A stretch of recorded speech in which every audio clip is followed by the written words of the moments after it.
នៅក្នុងឆ្នាំ2025ខែសិនឈីត្រូវបានប្រកាសឡើងថាមពលក្នុងខែមួយនោះវាក៏បានត្រូវសាយភាយមកកាន់ជីវិតពិតផងដែរចាប់តាំងពេលនោះមកពិភពលោកបានផ្លាស់ប្ដូរត្រូវខ្ទេចខ្ទីនឹងជួបគ្រោះមហន្តរាយយើងបានឃើញបរិម្នាក់បានខំតស៊ូកន្លះជីវិតរបស់គាត់ទៅហើយប៉ុន្តែត្រូវបានក្បត់ដោយមនុស្សជិតស្និទ្ធរបស់គាត់តែម្នាក់គត់ពីការញុះញង់របស់មិត្តប្រុសរបស់គេពេលដែលគាត់បានស្លាប់គាត់ក៏បានត្រឡប់ពេលវេលាថយក្រោយមកវិញដោយសារតែវត្ថុបុរាណរបស់គាត់ធ្វើឲ្យគាត់រស់ឡើងវិញវាបានផ្ដល់ជីវិតទី2និងពេលវេលាជាលើកទី2ទៅកាន់គាត់ផងដែរជំរឿនរបស់គាត់ក្នុងជីវិតមួយនេះគឺអ្វីខិនខ្លាចជាសាដូគោលបំណងរបស់គាត់ពេលនេះគឺការសងសឹកហើយល្បឿននេះការលូតលាស់របស់គាត់លឿនជាងមុន2ទៅ300ដងធ្វើដំណើរទៅមុខជាមួយនឹងដាំងណែហើយខ្ញុំគឺជា Shadow ហើយលោកសួស្ដីអ្នកនរគ្នាជួយជាមួយខ្ញុំបានម្ដងទៀតហើយបើយើងចង់ដឹងថាសាច់រឿងទៅជាយ៉ាងណាតោះតាមដែលជាមួយខ្ញុំទាំងអស់គ្នាបើក្បាលសាច់រឿងនៅប្រាសាទដែលមានមនុស្សស្លាប់ជាច្រើនរួមទាំងមាននារីម្នាក់បានកាន់កងកបិតផងដែរយើងបានឃើញមនុស្សម្នាក់ក៏ជាទូឯករបស់យើងផងដែរគាត់បានសម្លាប់បិសាចជាច្រើនដែលប្រាសាទមួយនោះឲ្យឈ្មោះថាច្បាប់នៃព្រះនារីកាន់កងកបិតគឺជាប្អូនស្រីរបស់គេហើយប្អូនស្រីរបស់គេចង់បានអ្វីគ្រប់យ៉ាងជាងពីគេទាំងអស់តែម្ដងហើយគេបានសួរថាខ្ញុំគឺជាបងប្រុសរបស់អ្នកតើហេតុអ្វីបានជាអ្នកធ្វើបែបនេះដែលយើងបានស្គាល់ឈ្មោះទូប្រុសរបស់យើងហើយដែលគេមានឈ្មោះថា Shin Fake ប្អូនស្រីរបស់គេបានតបថាបងប្រុសមែនទេអ្នកគ្រាន់តែជាកូនចិញ្ចឹមដែលឪពុកម្ដាយរបស់ខ្ញុំយកមកចិញ្ចឹមតែប៉ុណ្ណោះហើយអ្នកក៏មិនមានឈាមដូចខ្ញុំផងដែរប្អូនស្រីរបស់ Shin Fake មានឈ្មោះថាសៀវយូហើយនឹងបុរសដែលនៅគេនាងមានឈ្មោះថាហ្វៃបាននិយាយតេះដៀជាច្រើនទៅកាន់ទូឯករបស់យើង Shin Fake បាននិយាយថាក្រៅពីពិភពលោកបានផ្លាស់ប្ដូរខ្ញុំបានបន្ថយជីវិតគ្រប់ពេលវេលាដើម្បីជួយប្អូនស្រីរបស់ខ្ញុំបានវង្វេងស្មារតីដោយសារតែមនុស្សជាទីស្រឡាញ់ប្អូនស្រីរបស់ខ្ញុំសៀវយូបានតបថាអ្នកមិនមានប្រយោជន៍អ្វីសម្រាប់ខ្ញុំនោះទេអ្នកដែលបានការពារខ្ញុំពិតប្រាកដនេះគឺបងប្រុសហ្វៃបានលូតមកធ្វើការយល់ដើររបស់គេទៅសម្រាប់តួប្រុសរបស់យើងតែម្ដងនៅក្នុងឆ្នាំ2025ខែសុនឈីឬហៅបានថា God for Saken ពេលដែលមនុស្សបានគេងលក់ទៅពួកគេនឹងត្រូវបានទាញចូលក្នុងខែមួយនោះតែម្ដងការស្លាប់នៅក្នុងខែមួយនោះបណ្ដាលឲ្យបាត់បង់អាយុជីវិតផងដែរវាគឺជាការកាត់បន្ថយអាយុជីវិតរបស់យើងអ្នកលេងអាចចំណាយអាយុជីវិតរបស់ពួកគេនៅសមត្ថភាពក្នុងខែមកកាន់ពិភពលោកពិតបានបើនិយាយពីអ្នកខ្លាំងដែលបានសមត្ថភាពមកពិភពលោកពិតវិញពួកគេអាចទប់ស្កាត់នឹងគ្រាប់នុយក្លេអ៊ែរបានផងដែរចាប់តាំងពីពេលនោះមកបិសាចក៏បានលេចឡើងនៅក្នុងផែនដីផងដែរខ្ញុំបានតស៊ូរស់រានជីវិតជាមួយនឹងប្អូនស្រីរបស់ខ្ញុំហើយកម្លាំងធម្មពលរបស់ខ្ញុំក៏បានជាប់ក្នុង Top 100ទូទាំងពិភពលោកផងដែរខ្ញុំបានជំនះឧបសគ្គដែលស្ទើរតែស្លាប់ជីវិតរបស់ខ្ញុំរាប់មិនអស់ដែលធ្វើឲ្យខ្ញុំអាចសម្អាតប្រាសាទដែលមានឈ្មោះថាច្បាប់ទេវតាបានផងដែរខ្ញុំបានទទួលវត្ថុដ៏ទេវភាពមួយដែលវាមានឈ្មោះថាផ្នែកនៃការវិនិច្ឆ័យទីបំផុសខ្ញុំអាចឈានដល់កម្រិតកម្ពស់មួយបានប៉ុន្តែមិននឹកស្មានថាខ្ញុំត្រូវបានលួចចាក់ពីក្រៅខ្នងដោយសារប្អូនស្រីរបស់ខ្ញុំត្រូវបានស្លាប់ដោយវេទនាការខិតខំរបស់ខ្ញុំទាំងអស់ត្រូវបានអាសាបងហើយពួកគេជាអ្នកទទួលបានផលប្រយោជន៍មុននឹងឈីងហ្វឹងបានស្លាប់គេបានគិតថាប្រសិនបើខ្ញុំអាចរស់រានមានជីវិតម្ដងទៀតបានខ្ញុំនឹងធ្វើអ្វីគ្រប់យ៉ាងទាំងអស់សម្រាប់តែខ្លួនឯងម្នាក់គត់តែប៉ុណ្ណោះបន្ទាប់មកឈីងហ្វឹងគាត់ក៏បានបើកភ្នែកពីរដំណេកហើយក៏បានឆ្ងល់ថាតើគាត់នៅទីណាគាត់បានដកទូរស័ព្ទមកមើលទើបដឹងថាវាគឺជាឆ្នាំ2025ហើយក៏បានគិតថាវាអាចទៅរួចខ្ញុំបានកាត់ឡើងម្ដងទៀតខ្ញុំបានត្រឡប់មក9ឆ្នាំមុននឹងព្រឹត្តិការណ៍នោះបានកាត់ឡើងយើងបានឃើញសៀវយូចូលមកដោយទាត់ទម្លុះទ្វារតែម្ដងហើយគេបានស្រេចទៅកាន់ស៊ីនហ្វឹងរបស់យើងមិនត្រឹមតែប៉ុណ្ណឹងនោះទេនាងបានទាត់កំទេចធុងសម្រាមផងដែរស៊ីនហ្វឹងបានក៏យើងដឹងថាហ្វៃក៏ជាតារាចម្រៀងមួយរូបផងដែរហើយប្អូនស្រីរបស់គេគឺជាអ្នកគាំទ្រកាប់មុខតែម្ដងគាត់បានចាំយ៉ាងច្បាស់ថានៅពេលដែលនាងចេញមកអុកលុកខ្ញុំហើយខែមួយនោះក៏វាបានចាប់ផ្ដើមផងដែរសៀវយូបាននិយាយតេះដៀជាច្រើនទៅកាន់ស៊ីនហ្វឹងធ្វើដូចជានាងលុយណាស់អញ្ចឹងដោយសារតែសម្ដីនាងលុយពេកស៊ីនហ្វឹងបានទះកំភ្លៀងនាងឲ្យអុកគូតញ៉ាច់តែម្ដងសៀវយូបានសួរថាតើហេតុអ្វីបានជាអ្នកហ៊ានវាយខ្ញុំឈិនហ្វៃបានប្រាប់ថាខ្ញុំមិនមានអារម្មណ៍ល្អនិយាយជាមួយអ្នកនោះទេគាត់បានបោះកាតឲ្យទៅកាន់នាងហើយនិយាយថានេះគឺជាប្រាក់របស់ទាំងអស់របស់ឪពុកម្ដាយរបស់អ្នកខ្ញុំមិនបានប៉ះពាល់សំបីតែ1សេនបើអ្នកនៅតែព្រុសទៀតខ្ញុំនឹងវាយអ្នកបន្ថែមដើម្បីជាប្រយោជន៍របស់ឪពុកម្ដាយរបស់អ្នកខ្ញុំមិនជាប់ទាក់ទងជាមួយអ្នកនោះទេស្ដាប់បានហើយនៅប៉ុណ្ណឹងខ្ញុំគឺឈិនហ្វឹកមិនចូលចិត្តប្អូនស្រីដូចអ្នកនោះទេពេលនេះសៀវយូបានត្រឹមតែអង្គុយយំព្រោះធ្វើអីទូឯករបស់យើងលេងចេញហើយម្ដងនេះឈិនហ្វឹងបានគិតទៅដល់ជីវិតមុនរបស់គាត់ហើយគាត់បាននិយាយថាខ្ញុំមិនឲ្យជីវិតមួយនេះអាសាបងដូចជីវិតមុនរបស់ខ្ញុំនោះទេឈិនហ្វឹងបានដកយកថ្នាំងងុយគេងមកហើយគាត់ផឹកតែម្ដងហើយគាត់បាននិយាយថាហ្វៃខ្ញុំនឹងកាត់ក្បាលរបស់អ្នកដោយផ្ទាល់ដៃរបស់ខ្ញុំយើងបានឃើញឈិនហ្វឹងបានធ្វើដំណើរមកដល់កន្លែងមួយហើយក៏បាននិយាយថាខ្ញុំពិតជានឹកអ្នកណាសាលាជ្រើសរើសជំនាញខ្ញុំបានចាំថាពេលដែលខ្ញុំបានធ្វើដំណើរមកដល់កន្លែងនេះដំបូងខ្ញុំពិតជាផិតភ័យណាស់ហើយខ្ញុំបានចំណាយពេលវេលាជាច្រើនម៉ោងដើម្បីជ្រើសរើសជំនាញមួយក៏បាននិយាយថាពេលនេះខ្ញុំនឹងចំណាយពេលវេលាដ៏លឿនបំផុតដើម្បីជ្រើសរើសជំនាញមួយហើយជំនាញមួយនោះគឺអាចឲ្យខ្ញុំធ្វើ ការហ្វាវលើដោយសឡូម្នាក់ឯងបានក៏បានគិតឃើញជំនាញនិងភាពរហ័សរហួនបន្តមកក៏បានជ្រើសរើសយកជំនាញអត្តសញ្ញាណតែម្ដងពេលដែលចាប់ដើមជ្រើសរើសជំនាញនោះប្រព័ន្ធបានលើកមកប្រាប់ថាវត្ថុដ៏ទេវភាពផ្នែកនៃការវិនិច្ឆ័យត្រូវបានចងភ្ជាប់ជាមួយអ្នកដោយបានជោគជ័យផ្នែកនៃការវិនិច្ឆ័យត្រូវបានដំណើរការដែលគុណសម្បត្តិរបស់វានោះគឺពេលដែលឈិនហ្វឹងចូលទៅដល់ក្នុងខែមួយនោះគាត់នឹងទទួលបានជាជីវៈឋានៈខ្ពស់រួមទាំងគាត់មាន talent ដោយស្វ័យប្រវត្តិផងដែរឈិនហ្វឹងមានការសប្បាយចិត្តជាខ្លាំងក្រោយពីដឹងថាវត្ថុដ៏ទេវភាពផ្នែកនៃការវិនិច្ឆ័យរបស់គាត់កាលពីជីវិតមុនក៏បានតាមគាត់មកដល់ជីវិតមួយនេះផងដែរហើយគាត់បានដឹងថាគាត់ត្រូវបានកើនឡើងម្ដងទៀតដោយសារតែផ្នែកនៃការវិនិច្ឆ័យមួយនេះយើងបានឃើញស្រមោលខ្មៅបានជាទម្លុះខ្លួនរបស់ទូប្រុសរបស់យើងរួមទាំងវាបានរុំព័ទ្ធខ្លួនរបស់ទូប្រុសរបស់យើងផងដែរហើយប្រព័ន្ធបានជូនដំណឹងប្រាប់យើងថាទូប្រុសរបស់យើងទទួលបានវិជ្ជាជីវៈដែលបានត្រូវលាក់ទូប្រុសបានលុកដៃចេញមកវិញហើយប្រព័ន្ធបានប្រាប់យើងថាឈិនហ្វឹងបានខ្លាចជាសាដូបាត់ទៅហើយឈិនហ្វឹងចេញមកយ៉ាងអំណាចតែម្ដងហើយប្រព័ន្ធបានប្រាប់ថាវាគឺជាឋានៈមួយដែលឋានៈនេះខ្ពស់បំផុតនៅក្នុងចំណោមអត្តសញ្ញាណទាំងអស់គេបានឆ្ងល់ថាហេតុអ្វីបានជាផ្នែករបស់គេមើលច្បាស់យ៉ាងនេះផ្នែកនៃការវិនិច្ឆ័យបានប្រាប់ឈិនហ្វឹងថាដែលផ្នែកនៃការវិនិច្ឆ័យគឺជាវត្ថុបុរាណនិងជាវត្ថុដ៏ទេវភាពបំផុតនៅក្នុងសកលលោកធម្មពលរបស់វាលើសពីច្បាប់ទៅទៀតរួមទាំងវាអាចគ្រប់គ្រងច្បាប់បានផងដែរទោះបីយើងមិនបើកដំណើរការវ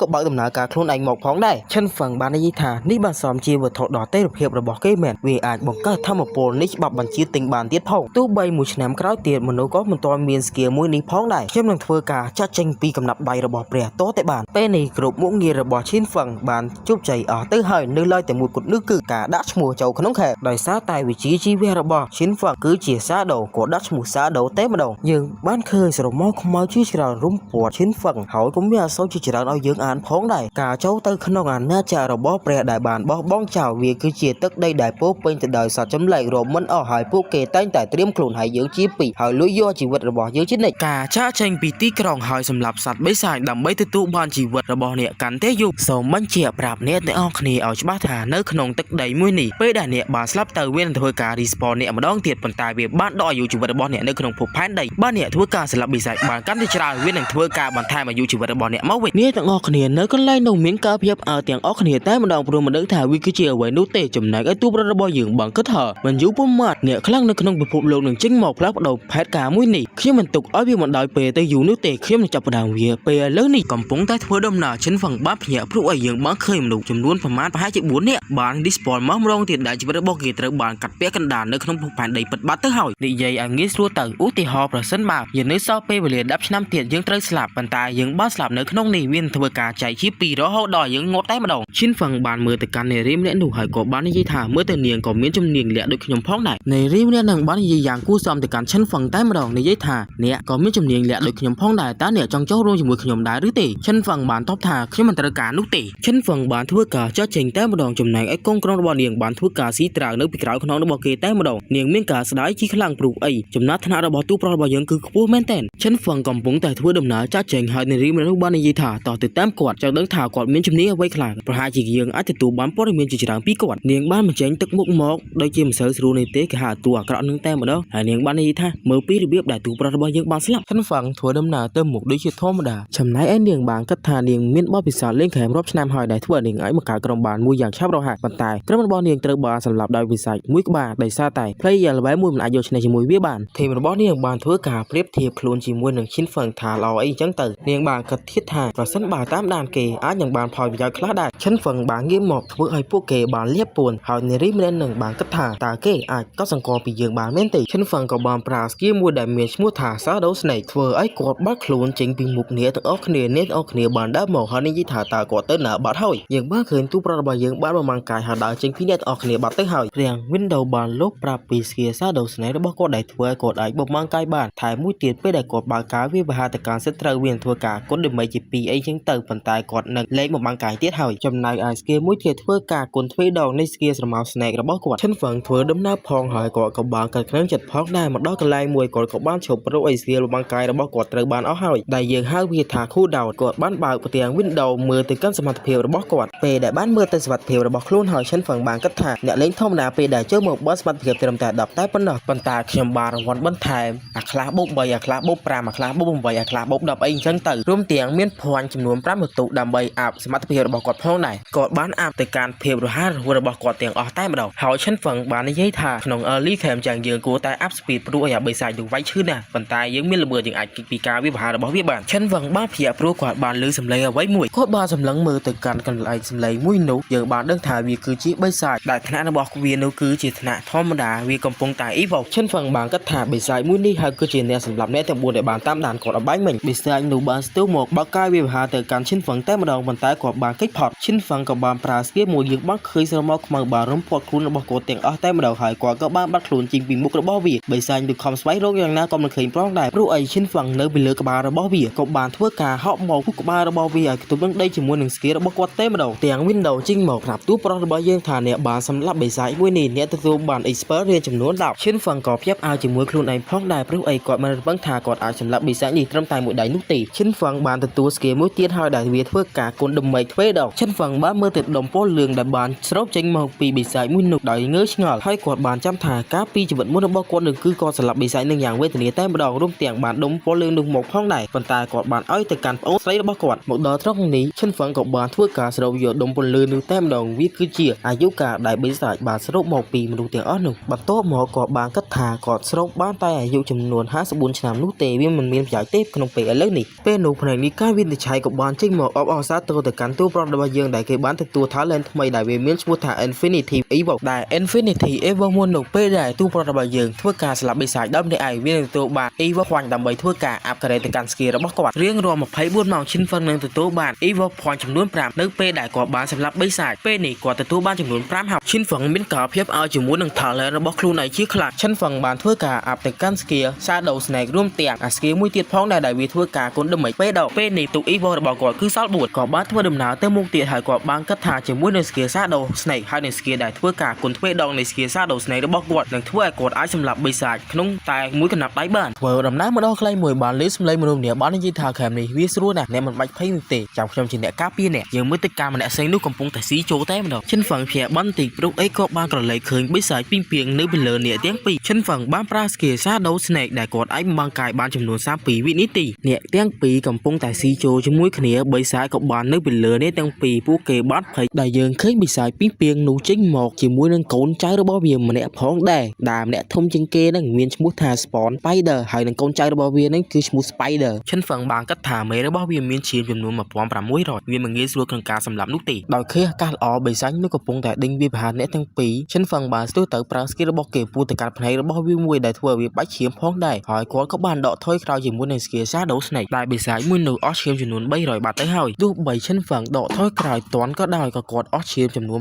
9ផងដែរដោយរកទូប្រុសរបស់យើងមិនឃើញបិសាចពីងពីងនោះបានធ្វើការវាកំតិចដើមឈើដែលនៅក្បែរវាទាំងអស់តែម្ដងឈិនវឹងបានគិតឲ្យយើងដឹងថាបិសាចមួយនេះក៏មានភាពវៃឆ្លាតផងដែរបិសាចពីងពីងនៅតែបន្តវាកំតិចដើមឈើនោះដដែលចំណែកឯកន្លែងឈិនវឹងយើងក៏បានឃើញដុំថ្មចំនួន4គ្រាប់ផងដែរមើលទៅដូចជាអាកាសល្អទៅហើយឈិនវឹងបានប្រើដុំថ្មមួយគប់ទៅកាន់វាដែលធ្វើឲ្យវាអស់200ដឺមេចផងដែរឈិនវឹងបានរើសដុំថ្មមួយទៀតមកហើយក៏បាននិយាយថាគាត់ចាំ skill របស់គាត់ cool down សិនក្រោយពី skill cool down មកគាត់បានចេញមកធ្វើការគប់ដុំថ្មទៅកាន់វាមួយទៀតដែលធ្វើឲ្យវាអស់200បន្ថែមទៀតហើយគាត់ក៏បានប្រើ skill Shadow Snake ធ្វើការបំបង្កាយម្ដងទៀតហើយគាត់ធ្វើបែបនេះដដែលតែម្ដងនៅទីក្រុងយើងបានលើសំឡេងមនុស្សបាននិយាយថាកន្លែងចំណាប់ថ្នាក់ពេលនេះបានអាប់ដេតហើយយើងបានឃើញ Shadow របស់យើងជាប់លេខ1ហើយគាត់មាន level 2មុនគេតែម្ដងដែលខ្ញុំសំហៅទូប្រុសរបស់យើងពីឈ្មោះឈិនវឹងទៅហៅ Shadow វិញព្រោះអីឈ្មោះចិនខ្ញុំពិបាកអានខ្លាំងណាស់ដែលធ្វើឲ្យអ្នកទាំងអស់គ្នាមានការភ្ញាក់ផ្អើលជាខ្លាំងហើយនារីនោះបាននិយាយថាមានតែស្លាប់បោកទេដែលធ្វើឲ្យគាត់អាចឡើងវិញបានលឿនបែបនេះអ្នកទាំងពីរដែលបាននិយាយថាខែនេះស្រួលលេងឥឡូវបាន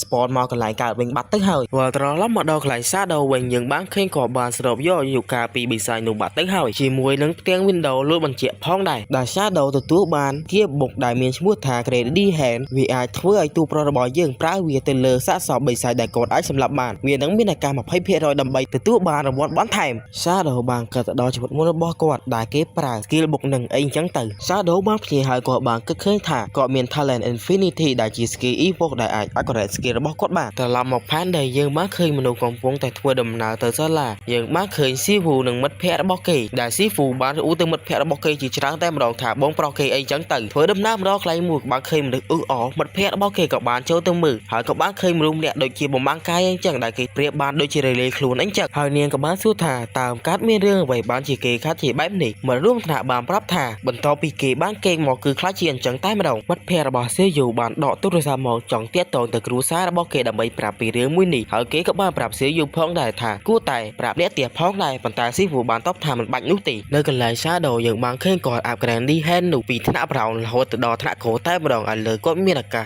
70% ដើម្បីទទួលបានរង្វាន់មិនដឹងថាគាត់អាប់ប្រមាណល្បែងនោះទេក្រៅពី upgrade skill បុកនោះរួច Shadow របស់យើងបាននិយាយថាវាមិនអាក្រក់នោះទេខ្ញុំថែមទាំងបានរង្វាន់មកវិញពីផងដែរខ្ញុំត្រូវការចំនួន3បន្ទុកទៀតដើម្បីអាប់វាគ្រប់ 100% យើងបានឃើញតួរបស់យើងបានបំពាក់អ្វីនោះទេដែលវាបូកកម្លាំងរបស់គាត់35ហើយនឹងល្បឿនរបស់គាត់ចំនួន4គាត់បានប្រើ skill Shadow Snake ចាក់ចេញបាត់ទៅពេលដែលគាត់កំពុងតែធ្វើដំណើរនឹងគាត់បានគិតថាមុននឹងហេតុការណ៍នេះកាត់ឡើងម្ដងទៀតដំបូងគាត់ត្រូវឡើង level 10ឬមុនថែមគាត់មានអាយុកាលគ្រប់គ្រាន់ផងដែរបិសាចទូចមិនគ្រប់គ្រាន់សម្រាប់គាត់នោះទេគាត់ត្រូវការរកបូណាដែលខ្លាំងសម្រាប់គាត់ស្រូបយកអាយុកាលវានៅពេលនេះ Shadow បានភ្ញាក់ដូចជាគាត់បានលឺសំឡេងមនុស្សកំពុងតែបញ្យល់គ្នាជាមួយបិសាចអញ្ចឹងគាត់បានចេញទៅមើលតែម្ដងយើងបានឃើញមនុស្សមួយក្រុមកំពុងតែធ្វើការស៊ើបស្វែងបញ្យល់ជាមួយបិសាចដែលមាន level 2 Shadow បានទៅក្នុងចិត្តថាពេលវេលាដ៏ល្អឲ្យខ្ចោះរបស់ខ្ញុំបានមកដល់ហើយយើងបានឃើញបរិសម្នាក់នឹងកាន់សៀដែលគាត់ដូចជាតែងអញ្ចឹងក៏បានទប់រងនឹងការវាយប្រហាររបស់បិសាចនោះទាំងអស់ដោយសារតែគាត់ពិបាកទប់ទល់ពេកគាត់ក៏បានប្រើ skill មួយដែរវាមានឈ្មោះថាសៀលពលឺគ្នារបស់គាត់ដែលជាមេឃបានប្រើវេទមន្តភ្លើងបាញ់ទៅបិសាចមួយនោះដែលធ្វើឲ្យវាអស់ឈាមចំនួន70ផងដែរ Shadow បានគិតថាវិជ្ជាជីវៈរបស់ពួកគេទាំងអស់ក្នុងក្រុមមួយនេះសុទ្ធត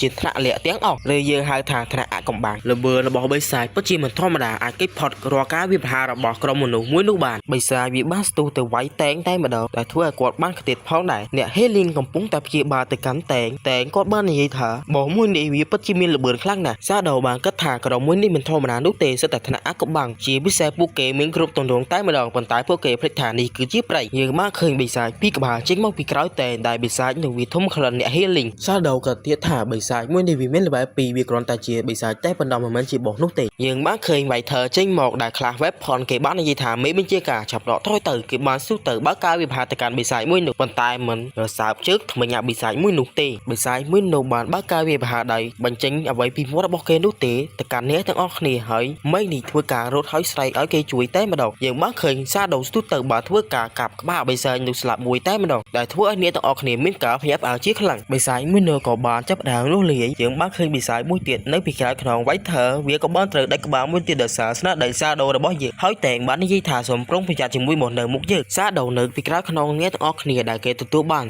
40 experience ជាមួយនឹង skill របស់គេដែលធ្វើឲ្យគេគុណ experience ចំនួននឹង2រួមថែមគេបានទទួល skill បុកថ្មីផងដែរដែលវាមានឈ្មោះថា Day Venom ហើយនឹងអាយុកាលចំនួន8ថ្ងៃ Shadow បានធ្វើការអាប់សៀលថ្មីនោះតែម្ដងដែលវាឡើងទៅដល់ថ្នាក់ Silver រួមទាំងវាបានឡើង level 2ផងដែរយើងបានឃើញមេបញ្ជាការរបស់ក្រុមមនុស្សមួយនោះត្រូវបានចាក់ទម្លុះខ្លួនដោយបិសាចមួយនោះបាទទៅហើយ Healing ក៏ខំព្យាបាលគាត់ផងដែរប៉ុន្តែគាត់បាននិយាយថាមិនបាច់ខ្វល់ពីខ្ញុំនោះទេអ្នកទាំងអស់គ្នាឆាប់រត់ទៅគ្រាប់ព្រួយមួយបានហោះត្រូវក្បាលរបស់បិសាចមួយនោះដែលវាជា skill Day Venom របស់ Shadow របស់យើងអ្នកទាំងពីរមានការភ្ញាក់ផ្អើលជាខ្លាំងក្រោយតែមួយការវាប្រហារដែលធ្វើឲ្យមេនោះអត់ឈាមចំនួនពាក់កណ្ដាលក្រៅពីអស់ឈាមពាក់កណ្ដាល skill Venom ដីក៏បានដំណើរការធ្វើការជាប់ពឺហើយបោះឈាមមេនោះរហូតដល់ស្លាប់តែម្ដង Shadow បានបង្កដើម្បីទៅវាជាង 90% ដែលធ្វើឲ្យគាត់បាន skill ថ្មីរួមទាំងគាត់ឡើង level 3ផងដែរគាត់ទទួលបាន skill Evoke Point ចំនួន1រួមទាំងអាយុកាល55ថ្ងៃដុំពន្លឺពណ៌លឿងឬយើងហៅបានថាអាយុកាលត្រូវបានបាត់ចេញពីមុខរបស់តែងមួយនោះដែលធ្វើឲ្យគាត់បានងាកមើលចុះឡើងហើយក៏បានដឹងថាមានអ្នកជួយគាត់ដោយសម្ងាត់គាត់ក៏បានធ្វើការអស់គុណទៅកាន់បរិសម្នាក់នោះផងដែរកូនក្រុមរបស់គាត់បានសួរថាតើគាត់អាចនិយាយជាមួយបរិសម្នាក់នោះបានមែនទេក៏បានតបថាមិនមែននោះទេអ្នកទាំងអស់គ្នាក៏បានធ្វើដំណើរចាក់ចេញហើយពួកគេក៏បានប្រាប់ឈ្មោះពួកគេម្នាក់ម្ដងទៅកាន់ទូប្រុសរបស់យើងហើយគេបាននិយាយថាបានអ្នកត្រូវការជំនួយអីអ្នកអាចអែនមកខ្ញុំបានយើងបានឃើញដុំអាយុកាលនៅលើដៃរបស់ Shadow ហើយ Shadow បានកាត់ក្នុងចិត្តថាមើលទៅមេបញ្ជាការរបស់គេអាចទុកចិត្តបាន Shadow បានប្រើ Green D Hand បានស្រូបយកអាយុកាលមួយនោះតែម្ដងដែលគាត់ទទួលបាន3 point skill Evo រួមទាំង skill ថ្មីផងដែរដែលវាគឺជាសម្ភារៈសម្រាប់ពាក់ដែលខ្ញុំច្រឡំហៅវាថា skill វាអាចការពារការវាយប្រហារចំនួន9ការពារចំនួនគ្រប់ធាតុទាំងអស់5និងបន្ថែមល្បឿននៃការខូដង 15% ដែលវាមាន level 2 Shadow បាននិយាយថាប្រសិនបើមាន skill បុកកាន់តែច្រើនហើយវាពេញ inventory របស់ខ្ញុំនឹងធ្វើដំណើរទៅទីក្រុងហើយធ្វើការដោះដូរជាមួយនឹងអាយុជីវិតរបស់ពួកគេក្នុងជីវិតមួយនេះល្បឿននៃការលូតលាស់របស់ខ្ញុំគឺលឿនជាងជីវិតមុនរាប់រយដងហ្វៃខ្ញុំនឹងទៅរកអ្នកឆាប់នេះHello សួស្តីអ្នកទាំងអស់គ្នាចូលជាមួយខ្ញុំបាទ Fake ម៉ាំងម៉ាថ្ងៃនេះយើងនឹងបន្តសម្រាយសាច់រឿងគិតកោសម័យកំណត់ទេភាពជាភាពបន្តចូលសាច់រឿងរបស់យើងតែម្ដងទៅព្រោះអត់មានអ្វីនិយាយច្រើននោះទេចង់និយាយថាអ្នកទាំងអស់គ្នាស្ដាប់លេងទៅនេះជាសម្លេងមេឃភ្លៀងតប៉ែឆុយហើយសម្រាយសាច់រឿងភ្លៀងរងថ្ងៃភ្លៀងមិនចេះកាត់រកតែសម្រាយរឿងមិនកើតខ្ញុំប្រាប់អ្នកទាំងអស់គ្នាថាដោយសារតែខ្ញុំធំឡងឆាត់ធ្វើឲ្យភ្លេចមើលហើយចេះសម្រាយទៅពីណាចាប់2នាទីប្រហែលទៅទេវារឿងប្លែកអញ្ចឹងហើយអញ្ចឹងអ្នកទាំងអស់គ្នាជួយខន្តីអភ័យទោសផងតចូលសាច់រឿងមែនតើ កាត់មកដល់កន្លែងមួយនោះមួយក្រុមយើងបានឃើញពួកគេកំពុងតែប្រយុទ្ធគ្នាជាមួយនឹងបីសាយហើយបុរសម្នាក់ក្នុងចំណោមពួកគេបាននិយាយថាយើងមិនអាចយកឈ្នះវាបានទេអ្នកទាំងអស់គ្នាឆាប់រត់ទៅពួកគេបានរៀបចំខ្លួនដើម្បីចាចេញប៉ុន្តែយើងបានឃើញបីសាយមួយទៀតចេញមកបើកការវាប្រហារទៅកាន់អ្នកទាំងអស់គ្នាឲ្យស្លាប់ហើយរីស្ពននៅកន្លែងកើតបាត់ទៅហើយបុរសក់ពណ៌លឿងបាននិយាយថាយើងត្រូវការមានល្បែ3បានអាចសម្លាប់វាបានក្នុងពេលនេះយើងត្រឹមតែល្បែ1តែប៉ុណ្ណោះបុរសដែលមានសក់ពណ៌ខ្មៅបាននិយាយទៅកាន់បុរសដែលមានសក់ពណ៌ក្រហមថាយ៉ាហើយណាយើងត្រូវការចំនួនមនុស្ស6ទៅ15នាក់ប៉ុន្តែបុរសសក់ពណ៌ក្រហមបានប្រាប់ថាខ្ញុំប្រើវិធីនេះម្ដងហើយប៉ុន្តែមិនអាចយកឈ្នះជាមួយបាននោះទេដោយសារតែវាគឺជាបោកយើងបានឃើញក្រុមរបស់នារីម្នាក់នេះក៏បានជាស្ពនមកកន្លែងកើតវិញផងដែរពួកគេបានធ្វើការរអ៊ូរទាំដាក់គ្នាថាខេមនេះពិបាកលេងខ្លាំងណាស់មិនដឹងពេលណាពួកគេលេងដល់ល្បែ3នោះទេពេលនោះកងក្រុមរបស់គេបាននិយាយថាឆាប់មើលទៅតារាងចំណាត់ថ្នាក់ទៅមានអ្នកឡើងល្បែ3ហើយនាងបានមើលទៅតារាងចំណាត់ថ្នាក់ហើយដឹងថាសាដូរបស់យើងឡើងល្បែ3ហើយនាងបានគិតថាតើហេតុអ្វីបានជាសាដូឡើងល្បែលឿនយ៉ាងនេះសូមប្រាប់អ្នកទាំងអស់គ្នាថាតើហេតុអ្វីបានជាពួកគេត្រូវការឡើងល្បែ3ពីព្រោះពេលដែលពួកគេឡើងល្បែ3ពួកគេនឹងមានកន្លែងលោកអ៊ីនចាក់ចេញពីខែមួយនេះប្រសិនបើពួកគេមិនឡើងល្បែ3នោះទេវាគ្មានកន្លែងឲ្យចាក់ចេញនោះទេមានតែប៉ុណ្្នឹងបើមិនយល់អត់បន្ទាប់មកនាងបាននិយាយថានាងនឹងស្វែងរកសាដូហើយគេជួយអស់ល្បែរបស់នាងនាងធ្វើការឲ្យប្រាក់ចំនួន10លានទៅកាន់គេបិសាចមួយនេះត្រូវបានបើកការវាប្រហារដោយសាដូជាមួយនឹង skill win ដំដីរបស់គាត់ក្រៅពីសម្រាប់បិសាចនឹងរួចសាដូទទួលបាន80 experience evil point ចំនួន1ហើយគាត់បាននិយាយថា evil point របស់គាត់មិនគ្រប់គ្រាន់នោះទេគាត់ត្រូវការបន្ថែមទៀតសាដូបានប្រើ evil point ចំនួន5 up ទៅកាន់ green d hand របស់គាត់ទាំងអស់តែម្ដងសាដូបានគិតថា 100% វាមិនគ្រប់គ្រាន់នោះទេខ្ញុំត្រូវការ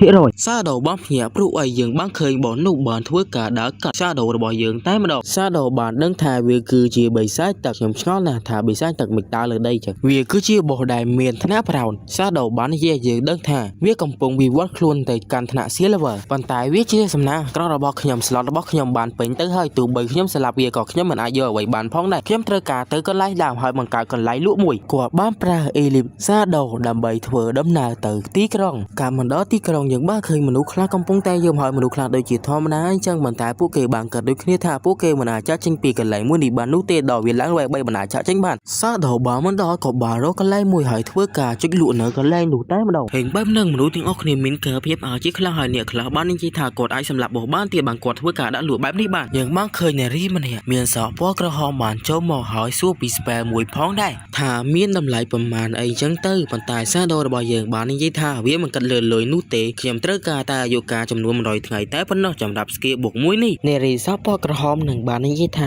100ថ្ងៃអាយុកាលវាដូចជាច្រើនពេកហើយតើអ្នកអាចបញ្ចុះតម្លៃបានដែរឬទេសាដូរបស់យើងបានថប់ថា skill បុកមួយនេះវាមានតម្លៃខ្លាំងណាស់តម្លៃប៉ុណ្នេះខ្ញុំគិតថាវាថោកខ្លាំងហើយបន្ទាប់មកនាងបានសួរថាតើនាងអាចផ្ដល់ប្រាក់ទៅកាន់ពិភពលោកពិតចំនួនអាយុរបស់នាងបានដែរឬទេសាដូបានតវិញថាប្រសិនបើអ្នកមានលុយច្រើននៅក្នុងពិភពពិតតើអ្នកអាចយកលុយនឹងទិញជីវិតបានដែរឬទេនៅក្នុងពិភពមួយនេះហើយនាងបាននិយាយទៅកាន់សាដូថាសូមរងចាំមួយផ្លែនាងបានងាកមកហើយនិយាយជាមួយនឹងក្រុមរបស់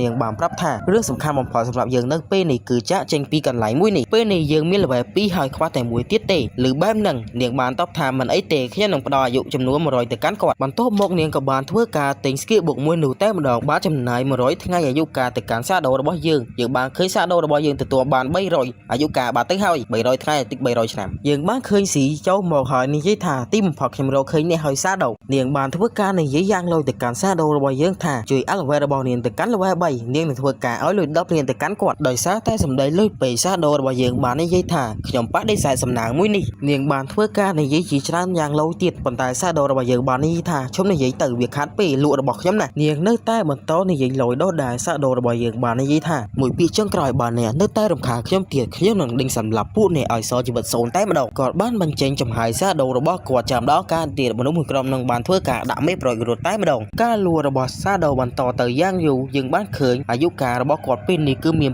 500ថ្ងៃហើយបន្ទាប់មកគាត់បានប្រើសាដូបំបាំងកាយធ្វើការបំបាំងចេញពីអ្នកទាំងអស់គ្នាតែម្ដងក្រុមរបស់នាងបានរត់ពីសាដូយ៉ាងរហ័សរហោបាត់ទៅហើយពិសេសគឺហត់នឹងតែម្ដងចង់ដាច់ខ្យល់នាងបានគិតថាសាដូបានបដិសេធជាមួយនឹងសំណើរបស់នាងបន្ថែមតែប៉ុណ្ណោះទេគាត់នៅហ៊ានដេញតាមសម្រាប់ពួកគេទៀតពេលដែលនាងត្រឡប់ទៅវិញនាងនឹងធ្វើការសងសឹកហើយសម្រាប់សាដូតែម្ដងយើងបានឃើញបរិបម្នាក់ដើរចេញមកហើយគាត់បាននិយាយថាសួស្ដីបងអូនស្រីលីស៊ីដែលម្នាក់ស្រីនឹងមានឈ្មោះថាលីស៊ីឬបែបនឹងនាងមានការងឿឆ្ងល់ជាខ្លាំងថាហេតុអ្វីបានជាគាត់ស្គាល់ឈ្មោះរបស់នាង กอดบ้านแน่นอนครัวได้กอดบ้านพระชมูบอกก็ถามมาลีจงในไอฮักขยมถามมาบ้านบักข้าฮักชมูมันตระไอสมเนตออกนี่จีสายการขยมพ้องโดยสารวิจีเรื่องมังเขาฮักชมูจนยังมาใช้อ่านจังไงได้ปัจจุบันขยมมิลเบปีขยมมิลทีซาดำใบทั่วไอระเบระบอเนี่ยกันแต่การเลื่อนบาทลีสีบานสัวลีจงถาตาปทีซาไวเต๋อกอบ้านตอบถาเฉียดท่อมนาขยมใจเรื่องนี้เต๋อมนุษย์หน้ามันเนี่ยนุเตะปันตาจับตั้งผิดเนี่ยเฉียบอ้นใส่ลีสีหอยดับใบบานเพียสมาตรังระบอกขยมหนึ่งปราบวีกันเนี่ยขยมมันประกาศถาลีสีนั่นคือเฉียบงใส่คือเฉียบอ้นใส่ระบอกก่อนนุเตะได้ซาดากำทีบอกแพ้ระบอกขยมวีจังกันนะจังวีบอกแพ้จังเมาตัวปีหาไปคลามืออัดยูไลน์นะโดยนี้สมเนตออกนี่ไปเติมมาการขยมพ้องไอเรื่องนี้ประเสริฐบ้านเนี่ยช่องล่างเลยประกอบได้เป็นสัตว์เพียบเนี่ยเตะแต่ดักจำนวนก้นเลี้ยขณะดำบองระบอเนี่ยตึกกั้นเพียรหาระเบือระบอเนี่ยเตียงอ้อต่างตามเวทีนี่บ้านนี้ปีระเบือระบอยืนนั่งระเบือระบอใบสายมุ้ยหนุต้าเนี่ยกัดยางไม่ได้หรือแบบนั่งลีสีมิ้นกาเพียบอาชีพหลังได้ผู้เก็บแปรวิธีด้วยเจียซาโดระบอยืนอันจังได้อัพบรรทุกจำนวนก้นสมบัติทางอ้อตึกกันอัควาวิธีระบอกก่อนหอยเนียงบ้านต๊อบทามันไอเตต่อจุยบังการระเบิดระบอขยมลีสีบ้านนี้ยัยถาปันใต้เนี่ยเหมือนคลางด้วยเจียซาโดนุเตขยมอาอ้อยเนี่ยเติมแต่พรามเหรียญใต้ปนนอต้าเนี่ยยุบพร้อมได้หรือตีกรอนตาจุยอัลเวระบอกขยมแต่กันระเบิดใบขยมถือกาประประแต่กันเนี่ยลีจงบานต๊อบทาขมิ้นปัญหาไว้นุเตทุกใบซาโดคลังแมนปันตายก่อประหารจีเมียนปัญหาคุกบาหอยเมื่อเติมบ้านเจียดอบเลียนหอยได้แต่มันเยอะตีซาโดบานทั่วดำนาหมดเด้อไหลบ่อหนุบาตื้อหอยให้ก่อบ้านสำลังเติมเมื่อบ่อหนุด้วยจีเลิกหมุนนั่งจังให้ก่อบานในยัยถาปีนี้ขยมขยร้องจำเวียติดนะซาโดบานทั่วกาปราสเกเวนดำใดก็เกี่ยระบอกกอดตรึกใบไซหนุ่มออชิมมวยกับโกพ้องได้กอดบ้านทั่วกาดอทอยจีมวยหนังสเกียระบอกกอดดอได้ซาโดเกิดอะไรอย่างดังถาบ่มวยในวีเมียนเชียมก้นหนังปีจำพวกเมย์ใบสายท่อมดาคือเชียระบอกเวียมีจำนวนใบปอนเมื่อเติมใบสายมวยหนังก็มันละงงนะนาเพราะนายเวียบ้านปราสเกียระบอกเวียตึกบ้านเจ้ากล้ามใดแต้มดองดำใบจับที่ต่างระบอกซาโดยืนปันตายซาโดยืนมันชอบเกียร์อ้อยเวียปราสเกียจับที่ต่างระบอกกอดบานพ้องนายกอดบานกิจพอหายมาดอปีคราวขนมเวียบาดเตอร์เฮาเมื่อเติมใบสายมวยหนังด้วยจีจับที่ต่างระบอกซาโดบานเวียบ้านปราสเกียระบอกเวียบ้านตึกซาโดแต้มดองปันตายซาโดบานกิจพอจีเหลือที่ปีซาโดมันบ้ากาเวียบหาเตอร์เวงเดอซาแต่กอดกำปงแต่รองจำสเกียระบอกกอดคู่ดาวมาเวกเมื่อเติมใบสายมวยหนูครูระบอกเวียมันสู้นูเตด้วยจีเวียกำปงแต่โยครูนั้นเจอขนมเกลียนหนูซาโดสเกียระบอกกอดกับบานคู่ดาวมาเวกหายกอดบานที่ยี่ถาเวียดอเป้หายกอดบานตู้เติมบากาเวียพาเจมุนังสเกียระบอกกอดดอกเชียวระบอกเวียตั้งกระตุนทับดอกใบสายมวยนั่งกับบานบ้ากาเวียพาเติมเวงพ้องได้ปันตายซาโดบานเกิดตึกปีคราวขนมระบอกเวียบาดเตอร์เฮาซาโดบานเกิดขนมชัดทาใบสายมวยนี่กำปงแต่จอกต้นเสาเจมุนังเชียระบอกพี่เฮาจำดอกเปนะเตี๋ยซาโดบานตู้เติมบากาเวียพาแต่การใบสายมวยนั่งอาจจะรอยใต้บดอกกล้าวปีซาโดบานสำหรับบ่อนั่งรวยกอดตู้บ้านเอาไว้มีอย่างใดมีหน้าเสียระเบิดพ้องได้ร่วมเตียงบรรทุกบอสปีซาวจำนวนมาปอมรำใบรอยได้ทเวกวดหลังเติมระเบิดแปรร่วมเตียงเกียร์เอวงจำนวนบุญพ้องได้ให้อายุการได้กอดตู้บ้านคือรอยมาไผ่บุญไงซาโดบานในยัยทาวิมันกลัวเจือตัวแต่ซอกกรอนแต่สลับบ่อนั่งมวยได้ทเวกจำบานอีวอกพรจำนวนบุญกว่าบ้ามปรางกระเด็นดีแฮนทเวกาสรุปโยอายุการดูแต้มดองได้ทเวกว่าบางกุดอายุการ1 ปีร่วมเตียงอีวอกพรจำนวนปีพ้องได้คือคน1 ปีที่จะล้ำทาบุปีจากซาโดบานในยัยทาครอนตายสลับบ่อได้เมียนธนาเสียระเบิดตายพ้นดอนได้ทเวกยมตัวบ้านอีวอกพรจำนวน10 ปีร่วมเตียงอายุการใบรอย70 ปีไถพ้องได้กระปอนบานโลดมองหายปรับทาได้ซาตายซาโดบ้านปรากระเด็นดีแฮนจีชดานได้ทเวเวียนล้างปีธนาเสียระเบิดตัวดอธนาคูซาโดบ้านมือเตอระบอกได้คลุ้นไอ้ไว้บ่อนังที่เลี้ยหมอกหายเกาะบ้านในยัยทาวิมีจำนวน5 ใบสลับระบอกขยมปัจจุบันมีแต่ดับลูกตีถ้าขยมคู่ตายสลับบ่อหายแต่ลับเต้าวิ่งดำใบลูกปูเวียได้หรือเตเวียปัจจิชักเฉยเปไปเลยนะขยมสังคมทาระบอกไม่ระบอกขยมเป้ได้ขยมสลับใบไซเตอเวียนังตรับเมาชีนเชียนตกหรือเอาไว้มวยได้ไอ้มังก้าสลับระบอกขยมบานซาโดบานเพียบเปบาสลับโยดดมพลลือป้อเรื่องหนูหายเกาะบ้านในยัยทานี่คือปัญตายสักเรื่องบางการมันดอกันไหลตีกรองบาดตึ้งหายเยอะบางเคยไม่ใช่เนะเนียงบานในยัยทาตีบังพอดขยมบานเพื่อเวียนรูหลังไว้หายได้ผู้เกย์คือจีกรมมนุษย์ได้ซาโดระบอกยังบ้านช่วยไปเป้หมุนผู้เกย์บ้านในยัยทาตีบังพอดผู้เกย์เชนดอลแวะใบหายผู้เกย์บานเพื่อการออกคนแต่กันไม่กรมระบอกเกย์ไม่กรมผู้เกย์กับบานเพื่อการดักหลุนพองได้หาในยัยทาเมาไปยังเพื่อการเงียกรมบ้านออกนุติบานยังเชนดอเป้มุ้ยนี่ผู้เกย์บานเพื่อการในยัยขณีจีรังเตียได้ขยมสมเรือรอบนุติดาราจำนัดธนาตระบานอัปเดตมาดองติดเนี่ยจะออกขณีมิ้นเก่าเพียบจีข้างล่างเราไปเดินถาซาโดระบอกยังหลังเตอร์แวะปรามมันได้อานาแวะใบมาเพลหลังเตอร์แวะปร 5នោះទេ leader របស់គេបានប្រាប់កូនក្រុមរបស់គេថាកុំកិតពីខែមនេះយូរពេកអីតោះយើងចេញទៅក្រៅហើយប្រាប់គ្រួសាររបស់យើងអំពីរឿងមួយនេះបន្ទាប់មកពួកគេក៏បានធ្វើការបើកផ្ទាំង Windows ហើយចុចកន្លែងចាក់ចែកយើងបានឃើញវ៉ាំណាបានប្រាប់ពីដំណេករបស់គេដែលគេគឺជា leader របស់ក្រុមមនុស្សដែលបានចាក់ចេញពីខែអំបែងមិញនេះតែខ្ញុំសឹមហៅគាត់ថាបងម៉េងតែម្ដងទៅព្រោះអីឈ្មោះចិនខ្ញុំពិបាកអានខ្លាំងណាស់យើងបានឃើញមនុស្សប្រមាណអ្នកនោះទេដូចជា4នាក់អញ្ចឹងដែលគេមានការបារម្ភទៅកាន់បងប្រុសម៉េងរបស់យើងជាខ្លាំងហើយនិយាយថាអ្នកបានរលាយខ្លួនណាលើបែបហ្នឹងបងម៉េងរបស់យើងក៏មានការភ្ញាក់ផ្អើលផងដែរហើយក៏បាននិយាយថាឆាប់រញាប់ឡើងផ្ដល់ព័ត៌មានទៅកាន់ក្រុមរបស់យើងដែលសមត្ថភាពរបស់បងម៉េងរបស់យើងក៏មិនធម្មតាផងដែរគាត់គឺជាប៉ូលីសគាត់បានរៀបរាប់រឿងទាំងអស់ទៅប្រាប់ក្រុមរបស់គាត់រួមទាំងក៏បាននិយាយថាមានអ្នកលេងមួយដែលមានឈ្មោះថាសាដូពេលដែលគាត់បានមកជួយសង្គ្រោះខ្ញុំល្វែរបស់គាត់ត្រឹមតែ3តែប៉ុណ្ណោះប៉ុន្តែក៏បានលុបផ្លោះពីល្វែ3ទៅកាន់ល្វែ5វាពិតជាមិនគួរឲ្យជឿនោះទេលើបែបហ្នឹងបរិសម្នាក់ក្នុងចំណោមពួកគេបាននិយាយថាតើបរិសម្នាក់នឹងធ្វើបានយ៉ាងដូចម្តេចទៅបងម៉េងរបស់យើងបានតបថាប្រហែលជាគាត់បានស្លាប់បរិសម្នាក់ទៀតបានឆ្ងល់ថាសាដូរបស់យើងបានឡើងទៅល្វែ3កាលពីកន្លះម៉ោងមុនហើយអ្វីបានជាគាត់មិនវិលត្រឡប់មកភពផែនដីពិតរបស់គាត់អញ្ចឹងតើគាត់មិនប្រាប់រឿងនេះទៅគ្រួសាររបស់គាត់ទេបងម៉េងរបស់យើងបានតបថាគាត់ក៏មិនដឹងដែរប្រហែលជាគាត់ជាកូនកំព្រាហើយមើលទៅនារីម្នាក់ក្នុងចំណោមពួកគេបាននិយាយថាតើសាដូម្នាក់នោះមិនមែនជាអ្នកផ្លាស់ប្ដូរទេគាត់ផ្លាស់ប្ដូរពីក្មេងកំព្រាហើយខ្លាចទៅជាអ្នកខ្លាំងយ៉ាងឆាប់រហ័សបន្ទាប់មកនាងបានសួរអ្នកទាំងអស់គ្នាថាតើខ្ញុំនិយាយត្រឹមត្រូវដែរឬទេបរិសម្នាក់ដែលនៅគៀននាងដូចជាមានផ្កាយពីក៏បាននិយាយថាអានយូខ្ញុំប្រាប់នាងហើយថាកុំឲ្យសូវអានរឿងប្រឡំលោកច្រើនពេកខេងទេរឿងធ្ងន់ធ្ងរបែបនេះអ្នកនិយាយមកឲ្យចេញកំ ប្លែងអីណាអ្នកទាំងអស់គ្នាបានធ្វើការនិយាយគ្នាជាច្រើនតែម្ដងដែលខ្ញុំសូមមិនរាប់នោះទេដោយសារតែវាដូចជាក្បាលសាច់រឿងរបស់យើងអញ្ចឹងនិយាយជាមួយនឹងខេមបោះបង់ចោលដោយព្រះនេះទាំងអស់ហើយពួកគេបានសម្រេចចិត្តបង្កើតក្រុមមួយដើម្បីចូលក្នុងខេមមួយនោះឲ្យពួកគេខ្លាំងអីចឹងទៅកាត់មកដល់សាលាវិញយើងបានឃើញសិស្សពីរនាក់បាននិយាយពីខេមមួយនោះផងដែរដែលគេថាមនុស្សចាស់ពេលដែលបានគេងមួយផ្លែទៅពួកគេអាចនឹងស្លាប់ដោយសារតែពួកគេអាយុច្រើនហើយស្លាប់នៅក្នុងខេមទៀតដែលធ្វើឲ្យអាយុកាលរបស់គេសល់សូន្យគឺស្លាប់តែម្ដងសៀវយូបានអង្គុយគិតមួយផ្លែតអំពីបងប្រុសរបស់គេថាប្លែកអីចឹងទៅបន្ទាប់មកដល់កន្លែងសាច់រឿងដែលខ្ញុំត្រូវកាត់ចោលដែរអ្នកទាំងអស់គ្នាអាចមើលរូបភាពបានឲ្យខ្លួនឯងទៅព្រោះវាអសរច្រើនពេកខ្ជិលរៀបរាប់ខ្លាំងណាស់មួយណាតួអង្គសៀវយូនេះគឺជាតួអង្គជាតិអាក្រក់ចឹងខ្ញុំខ្ជិលរៀបរាប់ខ្លាំងណាស់ព្រោះតួអង្គអត់ប្រយោជន៍ផងនៅកន្លែងសាដូក៏បាននិយាយថានេះគឺជាបន្តែប្រព័ន្ធបានប្រាប់យើងមុនទៅហើយថាវាគឺជាជញ្ជាំងបណ្ដាសាដែលមានឋានៈគោលឯណោះដែលវាបូកធៀងងឹតចំនួន26ព្រមទាំងវឹកភ័ណ្ឌចំនួន 0.1 ផងដែរសាដូបាននិយាយថាជញ្ជាំងបណ្ដាសានេះវាស្មើនឹងមនុស្សដែលមានល្បែ3ចំនួន1នាក់ព្រមទាំងការចាប់ផ្ដើមប្រើវាដំបងវឹកភ័ណ្ឌមានធ្វើការគុណឲ្យ 1.5 គីរបស់គាត់ត្រូវបានអាប់ក្រេតម្ដងទៀតដែរអ្នកទាំងអស់គ្នាអាចមើលខ្លួនឯងបានខ្ញុំបកប្រែខ្លាំងណាស់មើលស្គីមួយនឹងរួចសាដូបាននិយាយថាស្គីនេះពិតជាល្អអាចឲ្យខ្ញុំវាប្រហាររោមទាំង teleport ហើយគេនៅមើលមិនឃើញទៀតរៀមភ្លាមតែម្ដងសាដូបានប្រើ Green Day Hand ស្រូបយកគីមួយនោះរោមទាំងគាត់ប្រើ Evo Point អស់8ផងដែរអាប់ទៅកាន់ Green Day Hand របស់គាត់ដែល Green Day Hand របស់គាត់ឡើងទៅដល់ថ្នាក់ Diamond បាត់ទៅហើ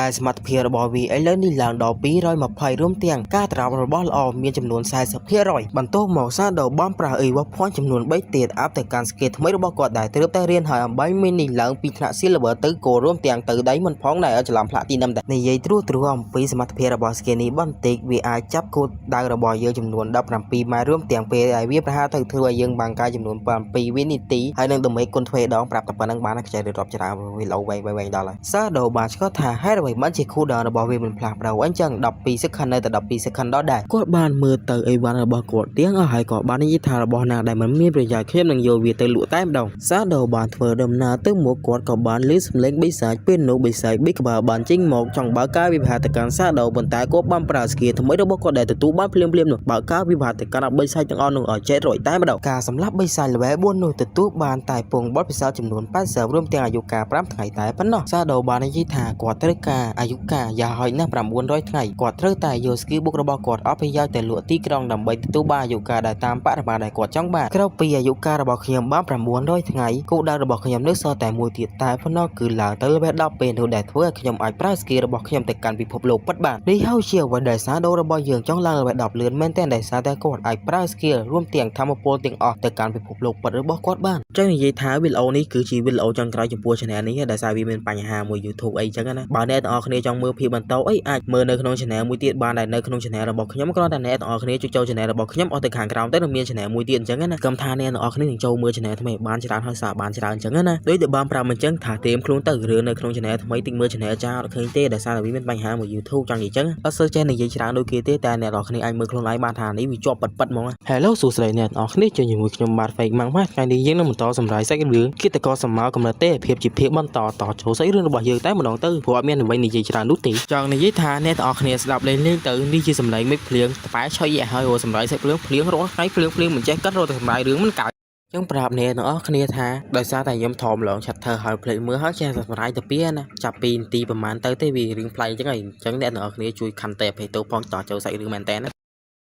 កាត់មកដល់កន្លែងមួយនោះមួយក្រុមយើងបានឃើញពួកគេកំពុងតែប្រយុទ្ធគ្នាជាមួយនឹងបិសាចហើយបុរសម្នាក់ក្នុងចំណោមពួកគេបាននិយាយថាយើងមិនអាចយកឈ្នះវាបានទេអ្នកទាំងអស់គ្នាឆាប់រត់ទៅពួកគេបានរៀបចំខ្លួនដើម្បីចាចេញប៉ុន្តែយើងបានឃើញបិសាចមួយទៀតចេញមកបើកការវាប្រហារទៅកាន់អ្នកទាំងអស់គ្នាឲ្យស្លាប់ហើយរីស្ពននៅកន្លែងកើតបាត់ទៅហើយបុរសសក់បលឿងបាននិយាយថាយើងត្រូវការមានល្បែ3បានអាចសម្លាប់វាបានក្នុងពេលនេះយើងត្រឹមតែល្បែ1តែប៉ុណ្ណោះបុរសដែលមានសក់ពណ៌ខ្មៅបាននិយាយទៅកាន់បុរសដែលមានសក់ពណ៌ក្រហមថាយ៉ាហើយណាយើងត្រូវការចំនួនមនុស្ស6ទៅ15នាក់ប៉ុន្តែបុរសសក់ពណ៌ក្រហមបានប្រាប់ថាខ្ញុំប្រើវិធីនេះម្ដងហើយប៉ុន្តែមិនអាចយកឈ្នះជាមួយបាននោះទេដោយសារតែវាគឺជាបោកយើងបានឃើញក្រុមរបស់នារីម្នាក់នេះក៏បានជាស្ពនមកកន្លែងកើតវិញផងដែរពួកគេបានធ្វើការរអ៊ូរទាំដាក់គ្នាថាហ្គេមនេះពិបាកលេងខ្លាំងណាស់មិនដឹងពេលណាពួកគេលេងដល់ល្បែ3នោះទេពេលនោះកងក្រុមរបស់គេបាននិយាយថាឆាប់មើលទៅតារាងចំណាត់ថ្នាក់ទៅមានអ្នកឡើងល្បែ3ហើយនាងបានមើលទៅតារាងចំណាត់ថ្នាក់ហើយដឹងថាសាដូរបស់យើងឡើងល្បែ3ហើយនាងបានគិតថាតើហេតុអ្វីបានជាសាដូឡើងល្បែលឿនយ៉ាងនេះសូមប្រាប់អ្នកទាំងអស់គ្នាថាតើហេតុអ្វីបានជាពួកគេត្រូវការឡើងល្បែ3ពីព្រោះពេលដែលពួកគេឡើងល្បែ3ពួកគេនឹងមានកន្លែងលុកអ៊ីនចាក់ចេញពីខែមួយនេះប្រសិនបើពួកគេមិនឡើងល្បែ3នោះទេវាគ្មានកន្លែងឲ្យចាក់ចេញនោះទេ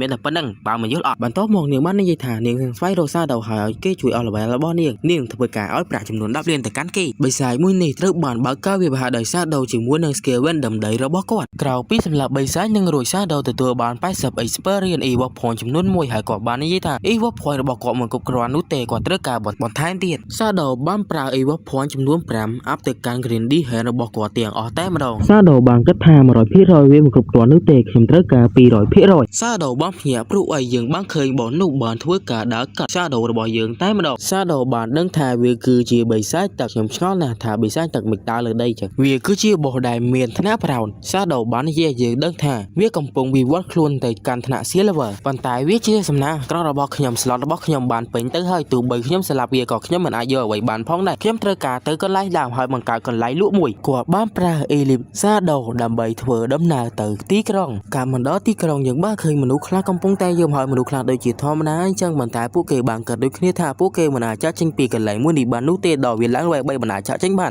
សាដូបានមិនដល់ក៏បានរកកន្លែងមួយហើយធ្វើការចុចលក់នៅកន្លែងនោះតែម្ដងហេងបែបនឹងមនុស្សទាំងអស់គ្នាមានការភាពឲ្យជាខ្លះហើយអ្នកខ្លះបាននិយាយថាគាត់អាចសម្លាប់បោះបានទៀតបានគាត់ធ្វើការដាក់លក់បែបនេះបានយើងបានឃើញនារីម្នាក់មានសក់ពណ៌ក្រហមបានចូលមកហើយសួរពី spare មួយផងដែរថាមានតម្លៃប្រមាណអីចឹងទៅប៉ុន្តែសាដូរបស់យើងបាននិយាយថាវាមិនគិតលើលុយនោះទេខ្ញុំត្រូវការតែអាយុកាលចំនួន100ថ្ងៃតែប៉ុណ្ណោះសម្រាប់ skill បុកមួយនេះនារីសក់ពណ៌ក្រហមនឹងបាននិយាយថា100ថ្ងៃអាយុកាលវាដូចជាច្រើនពេកហើយតើអ្នកអាចបញ្ចុះតម្លៃបានដែរឬទេសាដូរបស់យើងបានថប់ថា skill បុកមួយនេះវាមានតម្លៃខ្លាំងណាស់តម្លៃប៉ុណ្នេះខ្ញុំគិតថាវាថោកខ្លាំងហើយបន្ទាប់មកនាងបានសួរថាតើនាងអាចផ្ដល់ប្រាក់ទៅកាន់ពិភពលោកពិតចំនួនអាយុរបស់នាងបានដែរឬទេសាដូបានតវិញថាប្រសិនបើអ្នកមានលុយច្រើននៅក្នុងពិភពពិតតើអ្នកអាចយកលុយនឹងទិញជីវិតបានដែរឬទេនៅក្នុងពិភពមួយនេះហើយនាងបាននិយាយទៅកាន់សាដូថាសូមរងចាំមួយផ្លែនាងបានងាកមកហើយនិយាយជាមួយនឹងក្រុមរបស់នាងបានប្រាប់ថារឿងសំខាន់បំផុតសម្រាប់យើងនៅពេលនេះគឺចាក់ចេញពីកន្លែងមួយនេះពេលនេះយើងមាន level 2ហើយខ្វះតែមួយទៀតទេឬបែបហ្នឹងនាងបានតបថាមិនអីទេខ្ញុំនឹងផ្ដល់អាយុចំនួន100ទៅកាន់គាត់បន្ទាប់មកនាងក៏បានធ្វើការទិញ skill បុកមួយនោះតែម្ដងបានចំណាយ100ថ្ងៃអាយុកាលទៅកាន់សាដូរបស់យើងបានឃើញសាដូរបស់យើងទទួលបាន300អាយុកាលបាត់ទៅហើយ300ថ្ងៃតិច300ឆ្នាំយើងបានឃើញស៊ីចូលមកហើយនិយាយថាទីបំផុតខ្ញុំរកឃើញនេះហើយសាដូនាងបានធ្វើការនិយាយយ៉ាងលយទៅកាន់សាដូរបស់យើងថាជួយ elevate របស់នាងទៅកាន់ level 3នាងនឹងធ្វើការឲ្យលុយ10រៀលទៅកាន់គាត់ដោយសារតែសម្ដីលុយពេកសាដូរបស់យើងបាននិយាយថាខ្ញុំបដិសេធសំណាងមួយនេះនាងបានធ្វើការនិយាយជាច្រើនយ៉ាងលយទៀតប៉ុន្តែសាដូរបស់យើងបាននិយាយថាខ្ញុំនិយាយទៅវាខាត់ពេកលក់របស់ខ្ញុំណានាងនៅតែបន្តនិយាយលយដោះដែរសាដូរបស់យើង បាននិយាយថាមួយពីចុងក្រោយបានអ្នកនៅតែរំខានខ្ញុំទៀតខ្ញុំនឹងដេញសម្លាប់ពួកអ្នកឲ្យសល់ជីវិតសូន្យតែម្ដងគាត់បានបញ្ចេញចំហាយសាដូរបស់គាត់ចាំដល់ការទៀតមនុស្សមួយក្រុមនឹងបានធ្វើការដាក់មេប្រយោជន៍រត់តែម្ដងការលួចរបស់សាដូបន្តទៅយ៉ាងយូរយើងបានឃើញអាយុកាលរបស់គាត់ពេលនេះគឺមាន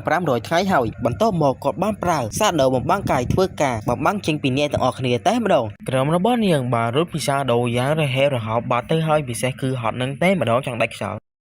នាងបានគិតថា Shadow បានបដិសេធជាមួយនឹងសំណើរបស់នាងបន្ថែមតែប៉ុណ្ណោះទេគាត់នៅហ៊ានដេញតាមសម្រាប់ពួកគេទៀតពេលដែលនាងត្រឡប់ទៅវិញនាងនឹងធ្វើការសងសឹកហើយសម្រាប់ Shadow តែម្ដងយើងបានឃើញបរិបម្នាក់ដើរចេញមកហើយគាត់បាននិយាយថាសួស្ដីប្អូនស្រី Lizzy ដែលម្នាក់ស្រីនឹងមានឈ្មោះថា Lizzy ឬបែបនឹងនាងមានការងឿឆ្ងល់ជាខ្លាំងថាហេតុអ្វីបានជាគាត់ស្គាល់ឈ្មោះរបស់នាងគាត់បានណែនាំខ្លួនដោយគាត់បានប្រាប់ឈ្មោះរបស់គាត់ថាម៉ៅលីជុងអ្នកអាចហៅខ្ញុំថាម៉ៅបានបើការហៅឈ្មោះមិនត្រូវអីសូមអ្នកទាំងអស់គ្នាអធិស្ឋានមកកាន់ខ្ញុំផងដោយសារតែវាជារឿងម៉ាំងហោះហើយឈ្មោះចិនខ្ញុំមិនចេះអានអញ្ចឹងណាដែលបច្ចុប្បន្នខ្ញុំមាន level 2ខ្ញុំមានវិធីសាស្ត្រដើម្បីធ្វើឲ្យ level របស់អ្នកកាន់តែកើនលឿនបានលីស៊ីបានសួរលីជុងថាតើវិធីសាស្ត្រអ្វីទៅក៏បានតបថាជាធម្មតាខ្ញុំមិនចែករឿងនេះទៅមនុស្សណាម្នាក់នោះទេប៉ុន្តែចាប់តាំងពីអ្នកជាប្អូនស្រីលីស៊ីហើយដើម្បីបង្ហាញភាពស្មោះត្រង់របស់ខ្ញុំនឹងប្រាប់វាកាន់អ្នកខ្ញុំមិនប្រកាសថាលីស៊ីនេះគឺជាបងស្រីគឺជាប្អូនស្រីរបស់គាត់នោះទេដោយសារតែកម្មវិធីបបផែរបស់ខ្ញុំវា error អញ្ចឹងណាអញ្ចឹងវាបបផែចេញមកទៅពីពេលខ្លះមើលអត់យល់ដែរដូចនេះសូមអ្នកទាំងអស់គ្នាអភ័យទោសមកកាន់ខ្ញុំផងហើយលើកនេះប្រសិនបើអ្នកចង់ឡើង level ប្រកបដោយប្រសិទ្ធភាពអ្នកត្រូវតែដាក់ចំណុចគុណលក្ខណៈដំបូងរបស់អ្នកទៅកាន់ភាពរហ័សរបឿនរបស់អ្នកទាំងអស់ទៅតាមវិធីនេះបាននិយាយពីល្បឿនរបស់យើងនិងល្បឿនរបស់បិសាចមួយនោះតើអ្នកគិតយ៉ាងម៉េចដែរ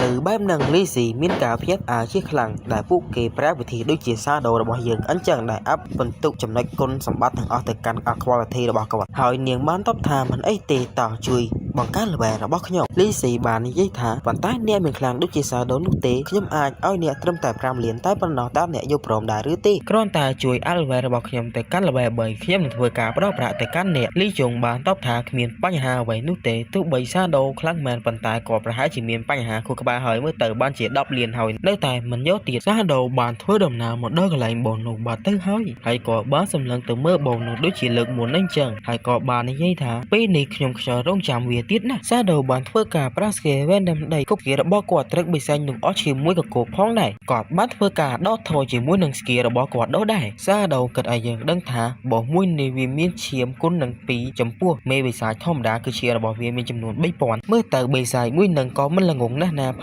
ងដែរវាបានប្រើស្គីរបស់វាទៅបាញ់ចូលក្រោមដីតែម្ដងដើម្បីចាប់ទីតាំងរបស់សាដូយើងប៉ុន្តែសាដូយើងមិនឈោះឆ្កៀមឲ្យវាប្រើស្គីចាប់ទីតាំងរបស់គាត់បានផងដែរគាត់បានកិច្ចផលហើយមកដល់ពីក្រោយខ្នងវាបាត់ទៅហើយមើលទៅបិសាចមួយនឹងដូចជាចាប់ទីតាំងរបស់សាដូបានវាបានប្រើស្គីរបស់វាបាញ់ទៅសាដូតែម្ដងប៉ុន្តែសាដូបានកិច្ចផុតជាលើកទី2សាដូមិនបើកការវាបហាទៅវិញដោយសារតែគាត់កំពុងតែរងចាំស្គីរបស់គាត់ខូដោនមកវិញមើលទៅបិសាចមួយនោះខ្លួនរបស់វាមិនស្រួលនោះទេដូចជាវាកំពុងតែញ័រខ្លួនអញ្ចឹងក្នុងគ្រានោះសាដូស្គីរបស់គាត់ក៏បានខូដោនមកវិញហើយក៏បាននិយាយថាវាដល់ពេលហើយក៏បានស្ទុះទៅបើកការវាបហាជាមួយនឹងស្គីរបស់គាត់ដកឈាមរបស់វាតាំងកទួនតែម្ដងបិសាចមួយនឹងក៏បានបើកការវាបហាទៅវិញផងដែរប៉ុន្តែសាដូបានកិច្ចទៅពីក្រោយខ្នងរបស់វាបាត់ទៅហើយសាដូបានកិច្ចក្នុងចិត្តថាបិសាចមួយនេះកំពុងតែចោះទន់សោយជាមួយនឹងឈាមរបស់វាហើយចាំដល់ពេលណាទៀតសាដូបានស្ទុះទៅបើកការវាបហាទៅកាន់បិសាចមួយនោះអាចចេះរយតែម្ដងក្រោយពីសាដូបានសម្លាប់បោនឹងរួចគាត់ទទួលបានអ្វីម្យ៉ាងដែលមានថ្នាក់ Silver ផងដែររួមទាំងបន្ទុកបោះពិសោធន៍ចំនួន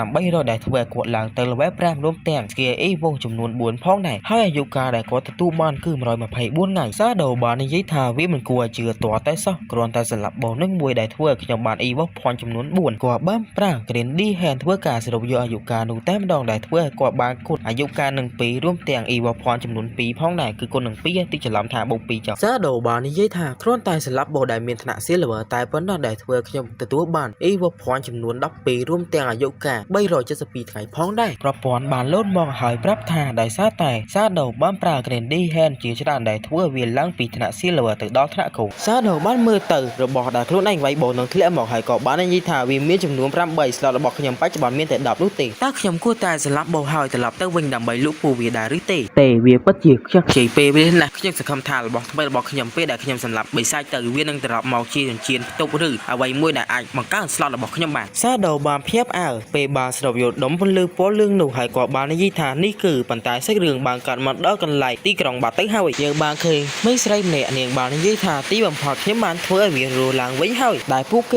េគឺជាក្រុមមនុស្សដែលសាដូរបស់យើងបានជួយពីពេលមុនពួកគេបាននិយាយថាទីបំផុតពួកគេឈានដល់ level 3ហើយពួកគេបានធ្វើការអរគុណទៅកាន់មេក្រុមរបស់គេមេក្រុមពួកគេក៏បានធ្វើការដាក់ខ្លួនផងដែរហើយនិយាយថាមកពីយើងធ្វើការងារក្រុមបានល្អនោះទេបើយើងឈានដល់ពេលមួយនេះពួកគេបានធ្វើការនិយាយគ្នាជាច្រើនទៀតដែលខ្ញុំសូមរៀបរាប់នោះទេតារាចំណាត់ថ្នាក់ត្រូវបានអាប់ដេតម្ដងទៀតអ្នកទាំងអស់គ្នាមានការភ្ញាក់ឲ្យជាខ្លាំងក្រោយពីដឹងថាសាដូរបស់យើងឡើងទៅ level 5មិនដែរអាណា level 3មកផ្លេតឡើងទៅ level 5នោះទេ leader របស់គេបានប្រាប់កូនក្រុមរបស់គេថាកុំកិតពីខេមនេះយូរពេកអីតោះយើងចេញទៅក្រៅហើយប្រាប់គ្រួសាររបស់យើងអំពីរឿងមួយនេះបន្ទាប់មកពួកគេក៏បានធ្វើការបើកផ្ទាំង Windows ហើយចេញកន្លែងចាក់ចែកយើងបានឃើញវ៉ាំណាបានភ្ញាក់ពីដំណេររបស់គេដែលគេគឺជា leader របស់ក្រុមមនុស្សដែលបានចាក់ចេញពីខេមអំបញ្ញមិញនេះតែខ្ញុំសឹមហៅគាត់ថាបងម៉េងតែម្ដងទៅព្រោះអីឈ្មោះចិនខ្ញុំពិបាកអានខ្លាំងណាស់យើងបានឃើញមនុស្សប្រមាណអ្នកនោះទេដូចជា4នាក់អញ្ចឹងដែលគេមានការបារម្ភទៅកាន់បងប្រុសម៉េងរបស់យើងជាខ្លាំងហើយនិយាយថាអ្នកបានរលាយខ្លួនណាលើបែបនឹងបងម៉េងរបស់យើងក៏មានការភ្ញាក់ផ្អើលផងដែរហើយក៏បាននិយាយថាឆាប់រញាប់ឡើងផ្ដល់ព័ត៌មានទៅកាន់ក្រុមរបស់យើ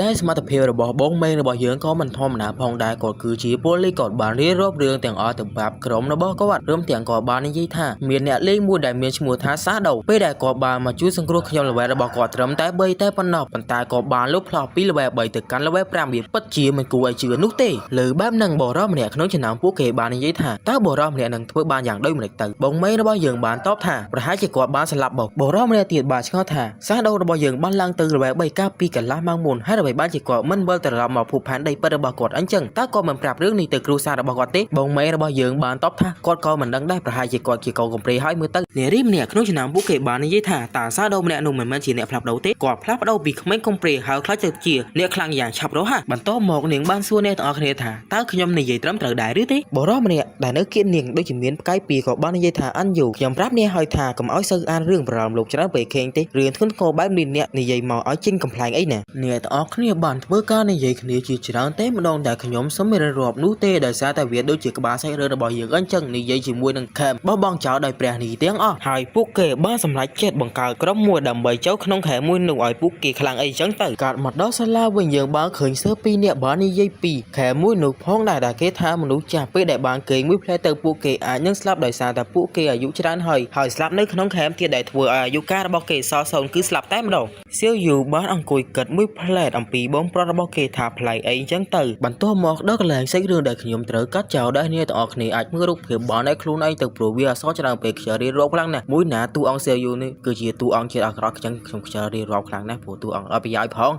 ងនៅកន្លែងសាដូក៏បាននិយាយថានេះគឺជាបន្តែប្រព័ន្ធបានប្រាប់យើងមុនទៅហើយថាវាគឺជាជំនឿបណ្ដាសាដែលមានឋានៈគោលឯណោះដែលវាបូកធៀងងងឹតចំនួន26រួមទាំងវឹកភ័ណ្ឌចំនួន 0.1 ផងដែរសាដូបាននិយាយថាជំនឿបណ្ដាសានេះវាស្មើនឹងមនុស្សដែលមានល្បែ3ចំនួន1នាក់រួមទាំងការចាប់ផ្ដើមប្រើវាដំបងវឹកភ័ណ្ឌមានធ្វើការគុណឲ្យ 1.5 គេរបស់គាត់ត្រូវបានអាប់ក្រេតម្ដងទៀតដែលអ្នកនរគ្នាអាចមើលខ្លួនឯងបានខ្ចបបប្រែខ្លាំងណាស់មើលស្គីមួយនឹងរួចសាដូបាននិយាយថាស្គីនេះពិតជាល្អអាចឲ្យខ្ញុំវាប្រហាររួមទាំង teleport ហើយគេនៅមើលមិនឃើញទៀតរៀមភ្លាមតែម្ដងសាដូបានប្រើ Green Day Hand ស្រូបយកគេមួយនោះរួមទាំងគាត់ប្រើ Evo Point អស់8ផងដែរអាប់ទៅកាន់ Green Day Hand របស់គាត់ដែល Green Day Hand របស់គាត់ឡើងទៅដល់ថ្នាក់ដៃមិនបាត់ទៅហើយដែលសមត្ថភាពរបស់វាឥឡូវនេះឡើងដល់220រួមទាំងការត្រោបរបស់ល្អមានចំនួន 40% បន្ទាប់មកសាដូបានប្រើ Evo Point ចំនួន3ទៀតអាប់ទៅកាន់ skill ថ្មីរបស់គាត់ដែលទើបតែរៀនហើយអំបីមីនេះឡើងពីថ្នាក់ Silver ទៅគោរួមទាំងទៅដៃមិនផងដែរឲ្យច្រឡំផ្លាក់ទីនឹមដែរនិយាយត្រួសអំពីសមត្ថភាពរបស់ Skinny បន្តិចវាអាចចាប់គោលដៅរបស់យើងចំនួន17ម៉ែត្ររួមទាំងពេលដែលវាប្រហែលទៅធ្វើឲ្យយើងបានការចំនួន7វិនាទីហើយនឹងដើម្បីគុណទ្វេដងប្រាប់តែប៉ុណ្្នឹងបានខ្ចីរាប់ច្រើនវាលោវែងដល់ហើយសាដូបានឆ្កត់ថាហេតុអ្វីបានជាគូដៅរបស់វាមិនផ្លាស់ប្ដូរអញ្ចឹង12 second នៅតែ12 second ដល់ដែរគាត់បានមើលទៅអីវ៉ាន់របស់គាត់ទាំងអស់ហើយក៏បាននិយាយថារបស់ណាដែលមិនមានប្រយោជន៍ខ្ញុំនឹងយកវាទៅលក់តែម្ដងសាដូបានធ្វើដំណើរទៅមុខគាត់ក៏បានលឺសំឡេងបិសាចពេលនោះបិសាចបិក្បាលបានចេញមកចង់បើកការវិវត្តទៅកាន់សាដូប៉ុន្តែគាត់បានប្រើស្គីថ្មីរបស់គាត់ដែលទទួលបានភ្លាមនោះបើកការវិវត្តទៅកាន់បិសាចទាំងអស់នោះឲ្យចេះរយតែម្ដងការសម្លាប់បិសាច level 4នោះទទួលបានតែពងបទពិសោធន៍ចំនួន80រួមទាំងអាយុកាល5ថ្ងៃតែប៉ុណ្ណោះសាដូបាននិយាយថាគាត់ត្រូវការអាយុកាលយ៉ាងហោចណាស់900ថ្ងៃគាត់ត្រូវតែយកស្គីបុករបស់គាត់អស់ប្រយោជន៍ទៅលក់ទីក្រុងដើម្បីទទួលបានអាយុកាលដែលតាមបរិមាណដែលគាត់ចង់បានក្រៅពីអាយុកាលរបស់ខ្ញុំបាន900ថ្ងៃគោលដៅរបស់ខ្ញុំនៅសល់តែមួយទៀតតែប៉ុណ្ណោះគឺឡើងទៅ level ប់ពេលនោះដែលធ្វើឲ្យខ្ញុំអាចប្រើស្គីរបស់ខ្ញុំទៅកាន់ពិភពលោកពិតបាននេះហើយជាអ្វីដែលសាដូរបស់យើងចង់ឡើងល្បិច10លឿនមែនទែនដែលសារតែគាត់អាចប្រើស្គី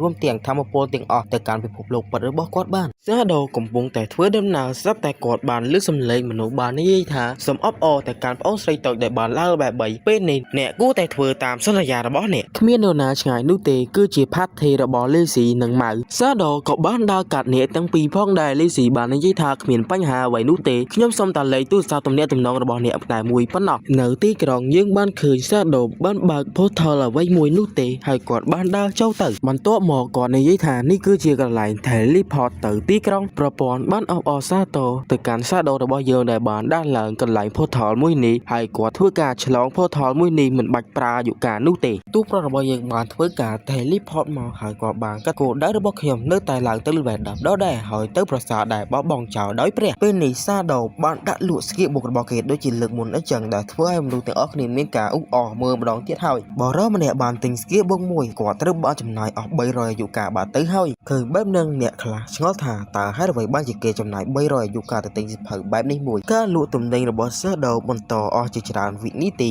ីទំនិញត្រូវបានលក់អស់សាដូបានគិតថាអាយុកាលរបស់គាត់ពេលនេះគឺមានចំនួន2000ថ្ងៃក្មេងស្រីសក់ពណ៌ក្រហមបានចូលមកហើយនិយាយថាខ្ញុំមានទំនិញដែលទៅដោះដូរតើអ្នកចង់បានដែរឬទេសាដូបានមើលទៅចិញ្ចៀនមួយនឹងហើយគាត់ដឹងថាចិញ្ចៀនមួយនេះបង្កើតការផ្ទុំរបស់គាត់ឡើងទៅដល់12ឯណោះធៀងបែបនឹងសាដូមានការភ្ញាក់ផ្អើលជាខ្លាំងព្រោះគាត់រកចិញ្ចៀនផ្ទុំយូរហើយសាដូបានសួរថាតើចិញ្ចៀនមួយនឹងមានតម្លៃប៉ុន្មានក្នុងចិត្តរបស់គាត់បានគិតថាចិញ្ចៀននេះបង្កើតការផ្ទុំឡើងទៅដល់12វាអាចលក់បានចំនួន3600អាយុកាលនាងបានតបថានាងមិនត្រូវការអាយុកាលនោះទេនាងគ្រាន់តែចង់អេតទៅសាដូនឹងឲ្យគាត់សម្លាប់បងមួយតែប៉ុណ្ណោះសាដូបានតបថាមិនអីនោះទេសំណើអេហ្វ្រេនក៏បានមកដល់សាដូក៏បានទទួលសំណើមួយនោះពួកគេបានធ្វើដំណើរជាមួយគ្នានារីសក់ពណ៌ក្រហមបាននិយាយថាវាគឺជាបោះដែលមានថ្នាក់គោសាដូបានសួរថាតើវាមានឈ្មោះអ្វីទៅនាងបានតបថានាងមិនបានស្គាល់ឈ្មោះវានោះទេនាងគ្រាន់តែចាំថាវានៅលើទូកមួយវាដូចជារលាក្បាលអញ្ចឹងលើបែបនឹងសាដូបានគិតថាតើវាគឺជាកូដិនខ្មោចទូកដែរឬទេនេះគឺជារូបរាងរបស់វាដែលការសម្លាប់វានឹងធ្វើឲ្យត្រប់ item special មួយចំនួនសាដូបានកាត់ជាច្រើនទៀតហើយក៏បានគិតបន្ថែមថានាងគឺនៅក្នុងផាត់ធីរបស់បងមេតើនាងអាចជាត្រីមួយនេះដែរឬទេតបែដល់ក៏អាសាដូយើងកាត់កូនស្រីរបស់គេជាត្រីអីណាសាដូបានសួរនាងថាតើនាងស្វែងរកបងនឹងឃើញដោយរបៀបណានាងបានតបថាពេលដែលក្រុមរបស់ខ្ញុំមើលទៅហាក់បីដូចជាឡើងវែងយឺតពេកដែលធ្វើឲ្យខ្ញុំមិនមានអ្វីធ្វើនោះទេខ្ញុំបានណាច់ចិត្តដើរមើលកន្លែងនោះមួយផ្លែក៏បានឃើញបងថ្នាក់គោលមួយនោះតែម្ដងសាដូរបស់យើងនៅតែគិតដល់ដែរថានាងគឺជាត្រីដែលនៅក្នុងជីវិតមុនរបស់គាត់ដែលធ្វើឲ្យគាត់ពិតជាសំណាងមែនតើដូចជាត្រីនរសំណាងអញ្ចឹងខ្ញុំមិនរំពឹងថាវាគឺជានាងមែនហាក់បីដូចជាសាដូរបស់យើងបានស្គាល់នាងកាលពីជីវិតមុនដោយសារតែសាដូរបស់យើងសម្លឹងមើលមុខនាងពេកដែលធ្វើឲ្យនាងបានសួរថាតើហេតុអ្វីបានជាគាត់សម្លឹងមើលមុខនាងយ៉ាងនេះសម្លឹងមើលមុខកូនស្រីគេឡើងក្រហមតែម្ដងសាដូរបស់យើងពួកគេក៏បានធ្វើដំណើរទៅមុខទៀតសាដូបានប្រាប់ថាមិនមានអ្វីនោះទេយើងបានឃើញមនុស្សម្នាក់ក៏បានតាមដានអ្នកទាំងពីរផងដែរគេបានរត់មកប្រាប់មេរបស់គេមើលទៅពួកគេដូចជាមានគោលបំណងចង់ធ្វើស៊ីទូឯករបស់យើងអញ្ចឹងពេលធ្វើដំណើរសាដូបាននិយាយទៅកាន់នាងថាខ្ញុំអាចជួយសម្រាប់បោះនោះបានហើយស្គីបោះខ្ញុំនឹងផ្ដល់ទៅកាន់អ្នកប៉ុន្តែអ្វីដែលសេះសល់ទូឲ្យខ្ញុំទាំងអស់តើអ្នកគិតយ៉ាងម៉េចដែរចំពោះរឿងមួយនេះនាងបានតបថាចុះកាពីតែរបស់ខ្ញុំហើយនឹងអ្នកផ្សេងទៀតសាដូបានប្រាប់នាងថាផាធីរបស់អ្នកមានគ្រប់ជំនាញទៅហើយប្រសិនបើមិនមានការត្រប់អតាសៀនអីទេវាគឺគ្មានអ្វីទាំងអស់ស្លាប់បានហើយឬនៅនាងបាននិយាយថាបន្ទាប់មកតោះធ្វើដូចដែលអ្នកបាននិយាយប៉ុន្តែតើខ្ញុំអាចធ្វើការស្នើសុំសំណើតូចមួយបានដែរឬទេប្រសិនបើទីនោះមានវត្ថុសម្រាប់ការពីតែរបស់ខ្ញុំរួមទាំងវត្ថុផ្សេងទៀតតើអ្នកអាចលក់វាដោយបញ្ចុះតម្លៃមកកាន់ពួកយើងបានដែរឬទេសាដូបានតបថាមិនអីនោះទេលើបែបហ្នឹងនាងបាននិយាយថាអញ្ចឹងខ្ញុំចាប់ផ្ដើមហៅបងមេងឲ្យចូលមកកាន់ក្នុងនេះហើយនាងបានសួរសាដូថាតើយើងកំពុងទៅផ្លូវមួយណាសាដូបានប្រាប់ថាយើងកំពុងដើរទៅផ្លូវដែលមានគោថ្នាក់បោះនោះលើបែបហ្នឹងនាងមានការភ័យជាខ្លាំងហើយនាងបាននិយាយថាឧទាហរណ៍ប្រសិនបើអ្នកជាអតាសៀនហើយអ្នកបំបង្ការខ្ញុំគឺជាមេខ្ញុំមិនអាចធ្វើការតែងទៅកាន់អ្នកបានទេពេលដែលវាបហាមកកាន់អ្នកសាដូបានប្រាប់ថាមិនអីនោះទេខ្ញុំម្នាក់ឯងអាចប្រយុទ្ធជាមួយវាបានហើយអ្នកត្រឹមតែឈោមមើលនៅកន្លែងដែលមានសុវត្ថិភាពទៅបានហើយលើបែបហ្នឹងនាងមានការភ្ញាក់ផ្អើលជាខ្លាំងនាងបានកើតក្នុងចិត្តថាមនុស្សតែម្នាក់អាចសម្លាប់បោដែលមានថ្នាក់គោបានមិនធម្មតានោះទេសាដូបានស្ទុះបាត់ចេញពីកន្លែងនាងដែលធ្វើឲ្យនាងមានការងឿឆ្ងល់ជាខ្លាំងហើយនាងបាននិយាយថាអ្នកជំនាញតាអ្នកបានទៅឯណាក្រុមមុននោះមួយក្រុមនេះក៏បានចូលមកដល់ក្នុងព្រៃតាមសាដូរបស់យើងផងដែរហើយគេបានឃើញសាដូរបស់យើងបាត់ខ្លួន គេបានគិតថាសាដូរបស់យើងបានមកឆោតក្មេងស្រីនឹងមកកាន់ក្នុងព្រៃហើយបោះបង់នាងចោលពួកគេបានសម្រុកទៅចង់បើកការវាបហទៅកាន់នាងប៉ុន្តែពួកគេមិនដឹងថាសាដូរបស់យើងបានមកកាយនៅមុខអ្នកទាំងអស់គ្នានោះទេក៏បានប្រើស្គីរបស់គាត់បានធ្វើការខ្វាយទៅកាន់អ្នកទាំងអស់គ្នាឲ្យស្លាប់chếtរួយទាំងអស់តែម្ដងក្រៅពីសម្លាប់អ្នកទាំងអស់គ្នាចំនួន5នាក់គេក៏បានទទួលបានអាយុកាលសរុបចំនួន12ថ្ងៃផងដែរហើយគេបាននិយាយថាត្រឹមតែជាធីមកប៉ិកកពុកតែប៉ុណ្ណោះចង់ធ្វើឃាតគេផងសាដូបានមកដល់កន្លែងនាងហើយនាងបានសួរថាអ្នកជំនាញតាអ្នកទើបតែមកពីណានឹងសាដូបានប្រាប់ថាមានមនុស្ស2 3នាក់បានតាមដានយើងខ្ញុំបានបញ្ជូនគេទៅកាន់ទីក្រុងវិញបាត់ទៅហើយលើបែបនឹងនាងបាននិយាយជាច្រើនរួមទាំងមានផ្កាយនៅគៀកនាងផងដែរដូចជាក្មេងតូចអញ្ចឹងលើបែបនឹងសាដូមានការកែងជាខ្លាំងហើយនិយាយថាប្រយ័ត្នឡើងយើងប្រញាប់ទៅសម្លាប់បោះមួយនោះនៅទីក្រុងយើងបានឃើញសេយូចូលមកដល់កន្លែងនេះផងដែរមានមនុស្ស2នាក់នៅគៀកនឹងផងដែរបាននិយាយថាសមាជិកថ្មីឬចំណូលថ្មីបានចូលម្នាក់ទៀតហើយនាងបាននិយាយជាច្រើនតែខ្ញុំសមិនរៀបរាប់នោះទេយើងត្រឹមតែដឹងថានាងមានកំណត់អាក្រក់លើសាដូរបស់យើងបានហើយសេយូបានមើលទៅតារាងចំណាត់ថ្នាក់បានឃើញសាដូរបស់យើងមានល្វែ6ឯណោះនាងបានបន្តក៏ជាច្រើនទៀតដែលខ្ញុំសមិនរៀបរាប់ម្ដងទៀតហើយនាងបានដើរទៅដល់គៀកផាត់ធីរបស់បងហ្វៃក៏បានឃើញពួកគេកចេះគ្នាថាពួកគេមិនអាចសម្លាប់បិសាចដោយមិនត្រូវការ healer បាននោះទេលើបែបហ្នឹងនាងក៏បានឆ្លើយការដោយបាននិយាយថា hello តើអ្នកត្រូវការ healer ដែរឬទេនៅកន្លែងសាដូយើងបានឃើញអ្នកទាំងពីរបានឈរលើកំពូលភ្នំយ៉ាងខ្ពស់តែម្ដងសាដូបានមើលទៅកាន់បងមួយនោះហើយក៏បាននិយាយថាវាគឺជា golden កោសទូកមែនសាដូបានប្រាប់នាងឲ្យលាក់ពួននៅកន្លែងនេះហើយប្រុងប្រយ័ត្ននឹងការវាឆ្មាប់ផងគាត់នឹងធ្វើការទៅកម្ចាត់បងមួយនោះគ្រាន់តែចុះមកដោះដែនរបស់បិសាចបងមួយនឹងភ្លាមសាដូរបស់យើងក៏បានត្រូវធ្លាក់អាយុកាលចំនួន100 ដងបាទទៅហើយដោយសារតែកំហឹងរបស់វាឃើញបែបនឹងសាដូក៏បានឃើញក្នុងចិត្តផងដែរថាអត្រាឡើងដល់ 100% ពិតជាមិនធម្មតានោះទេមានរយៈពេលតែ15នាទីតែប៉ុណ្ណាដើម្បីសម្លាប់បងមួយនោះដែលយើងដឹងថាវាគឺជាថ្នាក់កូនកម្រិត special តែម្ដងហើយ cooldown របស់វានៅ45នាទី25វិនាទីទៀតសាដូមិនចង់ឲ្យពេលវេលាចំណាយទៅដោយយូរនោះទេព្រោះវាសល់តែ45នាទីចុងក្រោយតែប៉ុន្តែក៏បានប្រើ skill របស់គាត់បើកការវាបហាទៅកាត់បងមួយនោះយកតែម្ដងជាមួយនឹង skill random ដីថែមទៀតផងដែលធ្វើឲ្យមេนูអស់ជាង monster ផងដែរបងមួយនឹងមិនឈរថ្មឹងផងដែរវាបានប្រើរលកទឹកបើកការវាបហាទៅកើគ្រប់កន្លែងតែម្ដងដោយសារតែសាដូរបស់យើងមកបង្កាយមើលមិនឃើញនោះទេសាដូក៏បានកិច្ចពីការវាបហារបស់វាផងដែរមិនអស់ចិត្តបងមួយនឹងបានប្រើ skill មួយទៀតដើម្បីជុកកូនចៅរបស់គេចេញមកតែម្ដងតែកូនចៅរបស់គេមើលសាដូរបស់យើងក៏មិនឃើញផងដែរក៏បានស្ទុះទៅក្រៅហើយប្រើ skill របស់គាត់ធ្វើការខ្វាយកូនចៅរបស់វាតែម្ដងចំណែកឯនាងបានឈរមើលពីលើយ៉ាងឆ្ងល់តែម្ដងនាងបាននិយាយថាសាដូរបស់យើងគឺជាអ្នកជំនាញតែម្ដងសំបីតែការវាបហារបស់គាត់ក៏បំបង្កាយដូចជាគាត់ផងដែរសាដូបាននិយាយថាក្មេងស្រីខ្មៅខ្ញុំនឹងស្លាប់ក្នុងពេលណាមួយនាងមិនត្រូវការធ្វើអ្វីនោះទេគ្រាន់តែរងចាំឲ្យខ្ញុំមកវិញតែប៉ុណ្ណោះឬបែបហ្នឹងនាងមានការក្រាំងជាខ្លាំងមកហើយនាងក្មេងស្រីខ្មៅអីណាសម្រាប់ជើងនៃមុននោះមួយក្រុមដែលសាដូបានសម្លាប់ពីមុនពួកវាបានមកម្ដងទៀតហើយម្ដងនេះវាច្រើនជាងមុនទៅទៀតកូនក្រុមរបស់គេក៏បានរត់មកហើយប្រាប់ leader របស់គេថាពួកគេចាំទាញយកឱកាសល្អពេលដែលសាដូបានប្រជុំជាមួយនឹងបងនោះស្លាប់យើងមើលទៅកាន់បងមួយនោះបានប្រើ skill អ្វីបន្ថែមទៀតហើយសូម្បីតែសាដូរបស់យើងក៏ប្រុងប្រយ័ត្នផងដែរយើងបានឃើញវាប្រើធម្មពលនឹងឡើងទៅពីមីឡើងចេញពោស្វាយខ្មៅងងឹតតែម្ដងសូម្បីតែអ្នកឈរពីលើក៏មានការភ័យផ្អើលផងដែរយើងបានឃើញសាដូបានត្រូវទឹកនឹងចាប់ជើងរបស់គាត់បានទឹកហើយរួមទាំងផ្ទុះមកពីក្រោមរបស់គាត់ដែលធ្វើឲ្យគាត់ដកឈាមឡើង1000តែម្ដងសាដូបានស្លាប់អាយុកាលរបស់គាត់ត្រូវបានដកចំនួន1300ថ្ងៃពួកគេបានឃើញសាដូរបស់យើងត្រូវបានស្លាប់ដោយបងមួយនោះមិនចាំយូរទេពួកគេបានស្ទុះទៅចង់បើកការវិភាគទៅកាន់នាងតែម្ដងប៉ុន្តែចំហាយនេះថាសួរក៏បានហើមកយើងក៏បានដឹងថាទូទៅសង្ស័យស្លាប់បាត់ហើយមើលទៅ Hello សួស្តីអ្នកនរគ្នាចូលជាមួយខ្ញុំ Bike Fake មកវត្តថ្ងៃនេះយើងនឹងបន្តសម្រាប់សាច់រឿងឃាតករសម័យកម្រិតទេលភាពរបស់យើងទាំងអស់គ្នាចូលសាច់រឿងរបស់យើងទៅម្ដងទៅក៏ខាត់ពេលវេលាយូរពេកពួកមនុស្សមួយក្រុមនេះក៏បានមកដល់កន្លែង spawn វិញបាត់ទៅហើយមេក្រុមរបស់វាបាននិយាយថាយើងមិននឹកស្មានថាយើងធ្លាប់មកទីនេះម្ដងទៀតតទេសោះប៉ុន្តែពួកគេនៅតែមិនទាន់បោះបង់កំណត់របស់គេចោលពួកគេនៅតែបន្តទៅដល់ដែរហានីសងបានមកដល់កន្លែងបោះនោះបាត់ទៅហើយពេលដែលគាត់បានស្លាប់មួយដងសាដូបោះសួរក្មេងស្រីសក់ពណ៌ក្រហមនោះថាហេតុអ្វីបានជាមានដុំអាយុកាលច្រើនបែបនេះនៅកន្លែងនេះនាងបានប្រាប់ថាមនុស្សមួយក្រុមដែលបានតាមស្លាប់នាងត្រូវបានស្លាប់ដោយបើកមួយនោះលើបែបនឹងសាដូក៏បានយល់ផងដែរសាដូបានមើលទៅកាន់បោះមួយនោះហើយក៏បានកើតក្នុងចិត្តថាកប៉ាល់ខ្មោចមាសមួយនេះវានឹងធ្វើការជានរឈាមរបស់វាមកវិញនៅពេលដែលបើកការវាបហាទៅកាន់វាអស់ឈាមពេលកណ្ដាលវានឹងធ្វើការបាក់ខ្លួនតែម្ដងនេះជារបៀបភាគច្រើនដែល player មិនអាចយកឈ្នះជាមួយវាបានតែពេលនេះខ្ញុំបានឃើញរាល់ចលនារបស់វាទាំងអស់ហើយក៏បានប្រើ person ដាបើកការវាបហាទៅកាន់បោះមួយនោះ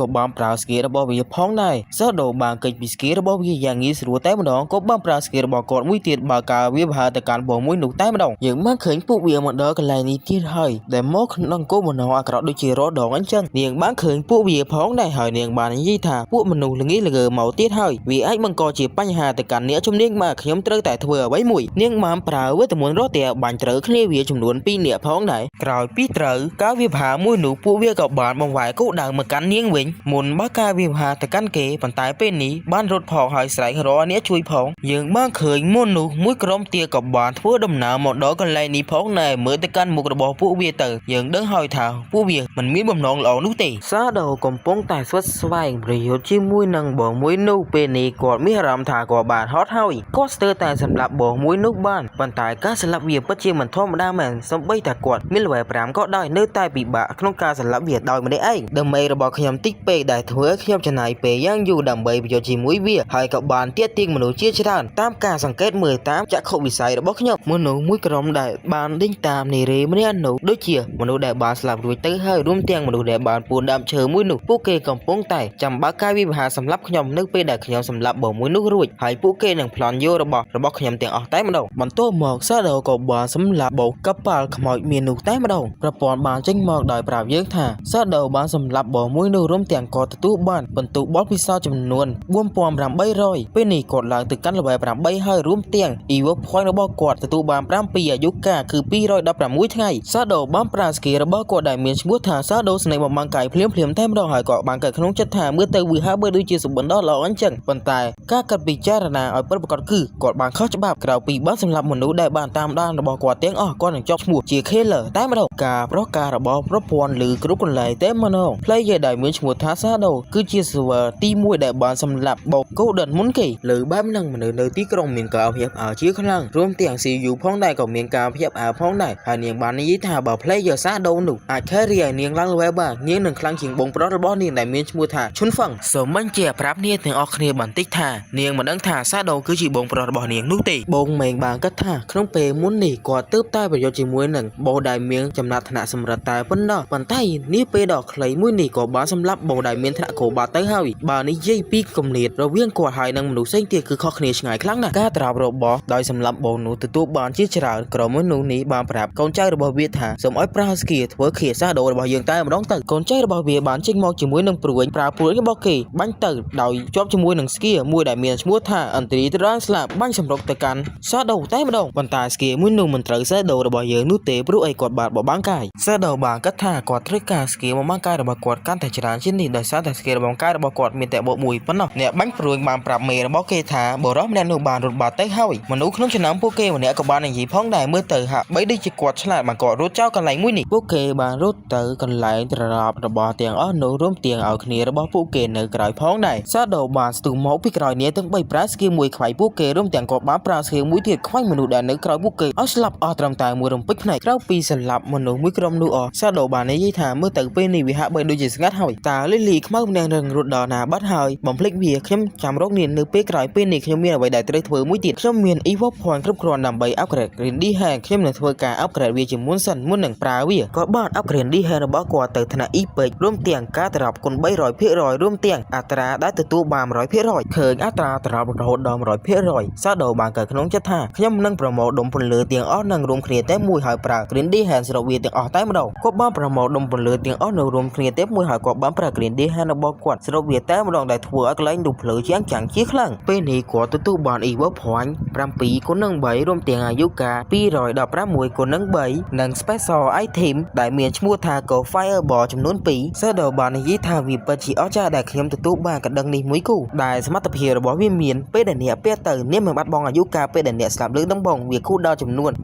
1560វិនាទីការសម្លាប់បិសាចអាយុកាលមាន 20% និងគុណនឹង2ដោយសារតែវាមានមួយគូវានឹងគុណនឹង4អញរួញកណ្ដឹងមួយនេះវានឹងធ្វើឲ្យសត្រូវរបស់យើងក្នុងចម្ងាយ100ម៉ែត្រជប់គៀង3សឹកខណ្ឌវាគូដល់521វិនាទីកំពុងតែកាត់ជាមួយរបស់ខ្លួនទូបានគាត់ក៏បានលើសម្លេងរបស់នារីសពក៏ហមនោះបាននិយាយថានេះជំនាញតាអ្នកកំពុងតែធ្វើអ្វីហើយអ្វីបានជាអ្នកមិនមកទីនេះសាដូបានស្រែករកលីលីប្លែហើយនិយាយថាតាអ្នកនៅទីណាយើងបានឃើញនាងមកដល់កន្លែងតបាទទៅហើយនាងបាននិយាយថាអ្នកទាំងអស់គ្នាកុំចូលមកអីមេក្រុមរបស់វាបាននិយាយថាអូនស្រីហើយមិនព្រមរត់ទៀតទៅកូនចៅរបស់វាបាននិយាយថាមិនមានកន្លែងត្រូវរត់ទៀតទេចាំមកនៅដោយភាពស្ងៀមស្ងាត់យើងធានាថាអ្នកនឹងមានអារម្មណ៍ស្រួលដូចជាឡើងឋានសួគ៌អញ្ចឹងនា នាងបានក៏លេចមើលពីក្រោយខ្លួនបន្ទាប់មកនាងក៏បានសម្រេចចិត្តទម្លាក់ខ្លួនរបស់នាងចុះតែម្ដងនាងបានធ្លាក់មកដល់ដីយើងបានឃើញនាងស្លាប់រួចបាត់ទៅហើយនាងបានផ្ញើសារមកកាន់សាដូរបស់យើងថាមិនបាច់ជួយនាងនោះទេនាងបានស្លាប់ហើយទៅទីក្រុងបាត់ទៅហើយឃើញបែបនឹងសាដូបានតបថាមិនអីទេសម្រងចាំខ្ញុំទីខ្ញុំនឹងទៅវិញហើយសាដូបាននិយាយថាបន្ទាប់ពីបញ្ចប់វាខ្ញុំទទួលបានអាយុកាលចំនួន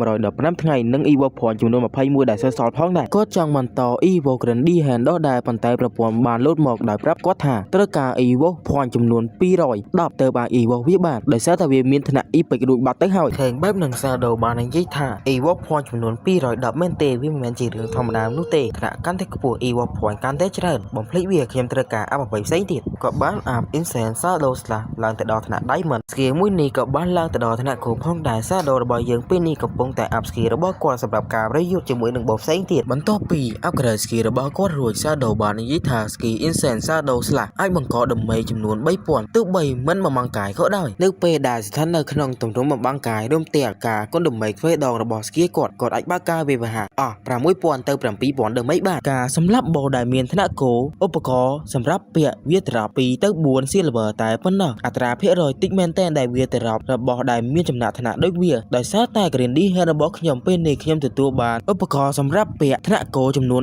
11រួមទាំង Platinum ឧបករណ៍សម្រាប់ពាក់ចំនួន2និង Skill Box Platinum ចំនួន1ផងដែរShadow បានដកកូនកង្វិតមួយចេញមកហើយនិយាយថាមិនអាក្រក់នោះទេវាអាចប្រើក្នុងនាមជាអត្តសញ្ញាណបានដែលវាបូកការវាវហា145មួយនិងភាពរហ័សរហួនចំនួន22ល្បឿននៃការវាវហាបូកចំនួន21បូក17នៃការទលុះអមរEffect របស់វានោះគឺរាល់ការវាវហាទាំងអស់នឹងធ្វើការគុណនឹង2Shadowបានដកយកកូនកង្វិតនឹងមកសាកការហើយនិយាយថាប្រសិទ្ធភាពរបស់វាមានខ្ពស់យ៉ាងនេះគាត់ក៏បានយកគ្រឿងសឹកបំពាក់មួយមកផងដែរដែលវាជាប្រភេទ Armor Shadow បានធ្វើឲ្យ Armor របស់គេបំបាំងកាយហើយគាត់បាននិយាយថាវាគឺជាគុណសម្បត្តិមួយដែលធ្វើឲ្យ player មិនដឹងថាយើងមាន Armor នោះទេវាបូកមួយដែលមាន Passive 15% គឺចេញពី damage របស់ enemyឃើញបែបនឹងសាដូបាននិយាយថាទីបំផុតស្គីនៃសាដូបានភ្ញាក់ដឹងខ្លួនឡើងវិញហើយប៉ុន្តែក្នុងជីវិតមុនខ្ញុំបានចាំថាស្គីមួយនេះគឺជាស្គីដែលមិនមានប្រយោជន៍បំផុតព្រោះពួកគេមិនអាចធ្វើឲ្យអត្រាគិតចេញនោះឡើងបានសាដូបានចាប់ផ្ដើមរៀនស្គីមួយនោះហើយក៏បាននិយាយថាខ្ញុំខុសគ្នាខ្ញុំអាចប្រើ Evo Skill ដើម្បីអាប់វាបានពេលនេះសាដូកំពុងតែធ្វើដំណើរទៅទីក្រុងវិញកំពុងតែធ្វើដំណើរស្រាប់តែជួបជាមួយមនុស្សដែលបានដេញតាមសម្លាប់ Lily Blake ពួកគេក៏បានដើរផ្លូវជាមួយគ្នាពេលនោះមនុស្សទាំងអស់នោះមានការពិតភ័យដាក់មេប្រយោជន៍តែម្ដងក្រោយពីដឹងថាគេគឺជាសាដូបានប្រើស្គីមួយរបស់គេធ្វើការខ្វាយកូនចៅរបស់វាអស់តែម្ដងសោះតែវាមួយនោះទេគេបានក្រឡេកទៅក្រោយមិនឃើញសាដូនោះទេព្រោះអីគាត់បានបំបាំងកាយនៅពីមុខរបស់គេគាត់បានចេញមកនៅពីមុខគេគាត់ក៏បានប្រើស្គីវាដំដេកដាក់លើក្បាលរបស់គេតែម្ដងក្រៅពីមនុស្សទាំងអស់នោះបានស្លាប់សាដូក៏បានចោទឈ្មោះថាជា Killer ប្រព័ន្ធបានប្រាប់សាដូរបស់យើងថានៅក្នុងស្ថានភាពជា Killer នៅពេលដែលអ្នកស្លាប់អាយុកាល 75% របស់អ្នកនឹងត្រូវបាត់បង់ឃើញបែបហ្នឹងសាដូក៏មិនភ័យព្រួយផងដែរព្រោះអីគាត់មានគិតដឹងដែលធ្វើឲ្យការស្លាប់របស់គាត់លើកដំបូងមិនអស់អាយុកាលនោះទេសាដូបានប្រើស្គីរបស់គាត់មកដល់ទីក្រុងតែម្ដងក្រុមមនុស្សដែលចង់លួចរបស់សាដូបានចេញមកហើយនិយាយថាសូមរងចាំមួយផ្លែបងប្រសាដូពួកយើងដឹងខុសហើយពួកយើងនឹងធ្វើការផ្ដល់ស្គីបុកអត្តសញ្ញាណទៅកាន់អ្នកដែលបានវាមកពីការទិញដោះដូរអាយុកាលរបស់យើងសូមតែអ្នកគម្រោងរឿងយើងទៀតបានហើយសាដូក៏បានទទួលស្គីបុកមួយនោះផងដែរសាដូបាននិយាយថាមិនអីទេអញ្ចឹងមើលទៅកាន់ទឹកមុខរបស់ក្រុមមនុស្សនឹងទៅយើងដឹងហើយថាពួកគេនៅតែចង់ធ្វើខៀតសាដូរបស់យើងដែរសាដូបានមកដល់កន្លែងនាងហើយនិយាយថាជាដំបងណែអ្នកគូតែយករបស់ទាំងអស់នេះសិនទៅបានភ្លាមសើប្រើភ្លាមតែម្ដងហើយនាងបាននិយាយថាវ៉ាវវាពិតជាអស្ចារ្យមែនម៉ាណារបស់ខ្ញុំគុណនឹង2រួមទាំងដេមេរបស់ខ្ញុំផងដែរសាដូបានប្រាប់នាងថាកុំសប្បាយខ្លាំងពេកអីសូមផ្ដល់ចិញ្ចៀនមកកាន់ខ្ញុំសិនមកតបពីនាងបានឲ្យចិញ្ចៀនទៅកាន់សាដូរួចនាងបានប្រាប់ថានៅពេលដែលខ្ញុំកំពុងតែរស់គេចខ្ញុំបានឃើញកន្លែងមួយហាមបើដូចជាកន្លែងទៅចូលក្នុងប្រាសាទផងដែរតែអ្នកចាប់អារម្មណ៍វាដែរឬទេលើបែបនឹងសាដូបានក៏ក្នុងចិត្តថាដំបងក្មេងស្រីម្នាក់នេះប្រាប់ខ្ញុំពីកន្លែងបោកូដិនមួយនោះឥឡូវនេះរួមទាំងប្រាប់ខ្ញុំពីកន្លែងច្រកចូលប្រាសាទផងដែរការខ្លាចជាមិត្តជាមួយនឹងក្មេងស្រីម្នាក់នេះពិតជាទទួលបានថវិកាច្រើនណាស់សាដូបានប្រាប់នាងថាគាត់ចង់លក់អីវ៉ាន់ទៅកាន់បងមីបន្ទាប់មកយើងចាំទៅមើលប្រាសាទមួយនោះជាមួយគ្នានាងបានតបថាកាពីតែរបស់នាងកំពុងតែរវល់ហើយបន្តិចទៀតបានគាត់មកវិញនាងបានបើកផែនទីរបស់នាងមើលបន្ទាប់មកនាងបាននិយាយថានាងបានដាក់អ្វីសង្កត់នៅកន្លែងមួយនោះផងដែរនាងក៏បានប្រាប់ពីអ្វីគ្រប់យ៉ាងទៅកាន់សាដូតែម្ដងលើបែបនឹងសាដូបាន បាននិយាយថាទទួលបានហើយខ្ញុំនឹងធ្វើការទៅមើលប្រាសាទមួយនោះជាមុនសិនសាដូកំពុងតែស្ទុះយ៉ាងលឿនទៅក្នុងប្រាសាទមួយនោះក្នុងពេលកំពុងតែធ្វើដំណើរនោះគាត់ក៏បានគិតផងដែរថានៅក្នុងប្រាសាទមួយនោះប្រកាសជាមានបិសាចច្រើនណាស់ទៅហើយភាគច្រើននៅក្នុងប្រាសាទបិសាចមានឋានៈប្រោននិងឋានៈ Silver កាលពីជីវិតមុនរបស់គាត់មនុស្សបានរកឃើញប្រាសាទដំបងគេបងអស់ហើយគេបានគិតថាវាគឺជាផ្នូរនៃបណ្ដាសាដោយសារតែបិសាចនៅក្នុងនោះច្រើនពេកហើយពួកគេមិនអាចសម្លាប់អស់នោះទេប៉ុន្តែចំពោះខ្ញុំគឺវាបិសាចទាំងអស់នោះគឺជាសមុទ្រនៃអាយុកាលនិង Evoke Point សម្រាប់ខ្ញុំសាដូទៅក្នុងប្រាសាទមួយនឹងគោលម្ដងរបស់គាត់ក៏ចង់ឡើង level 10ផងដែរ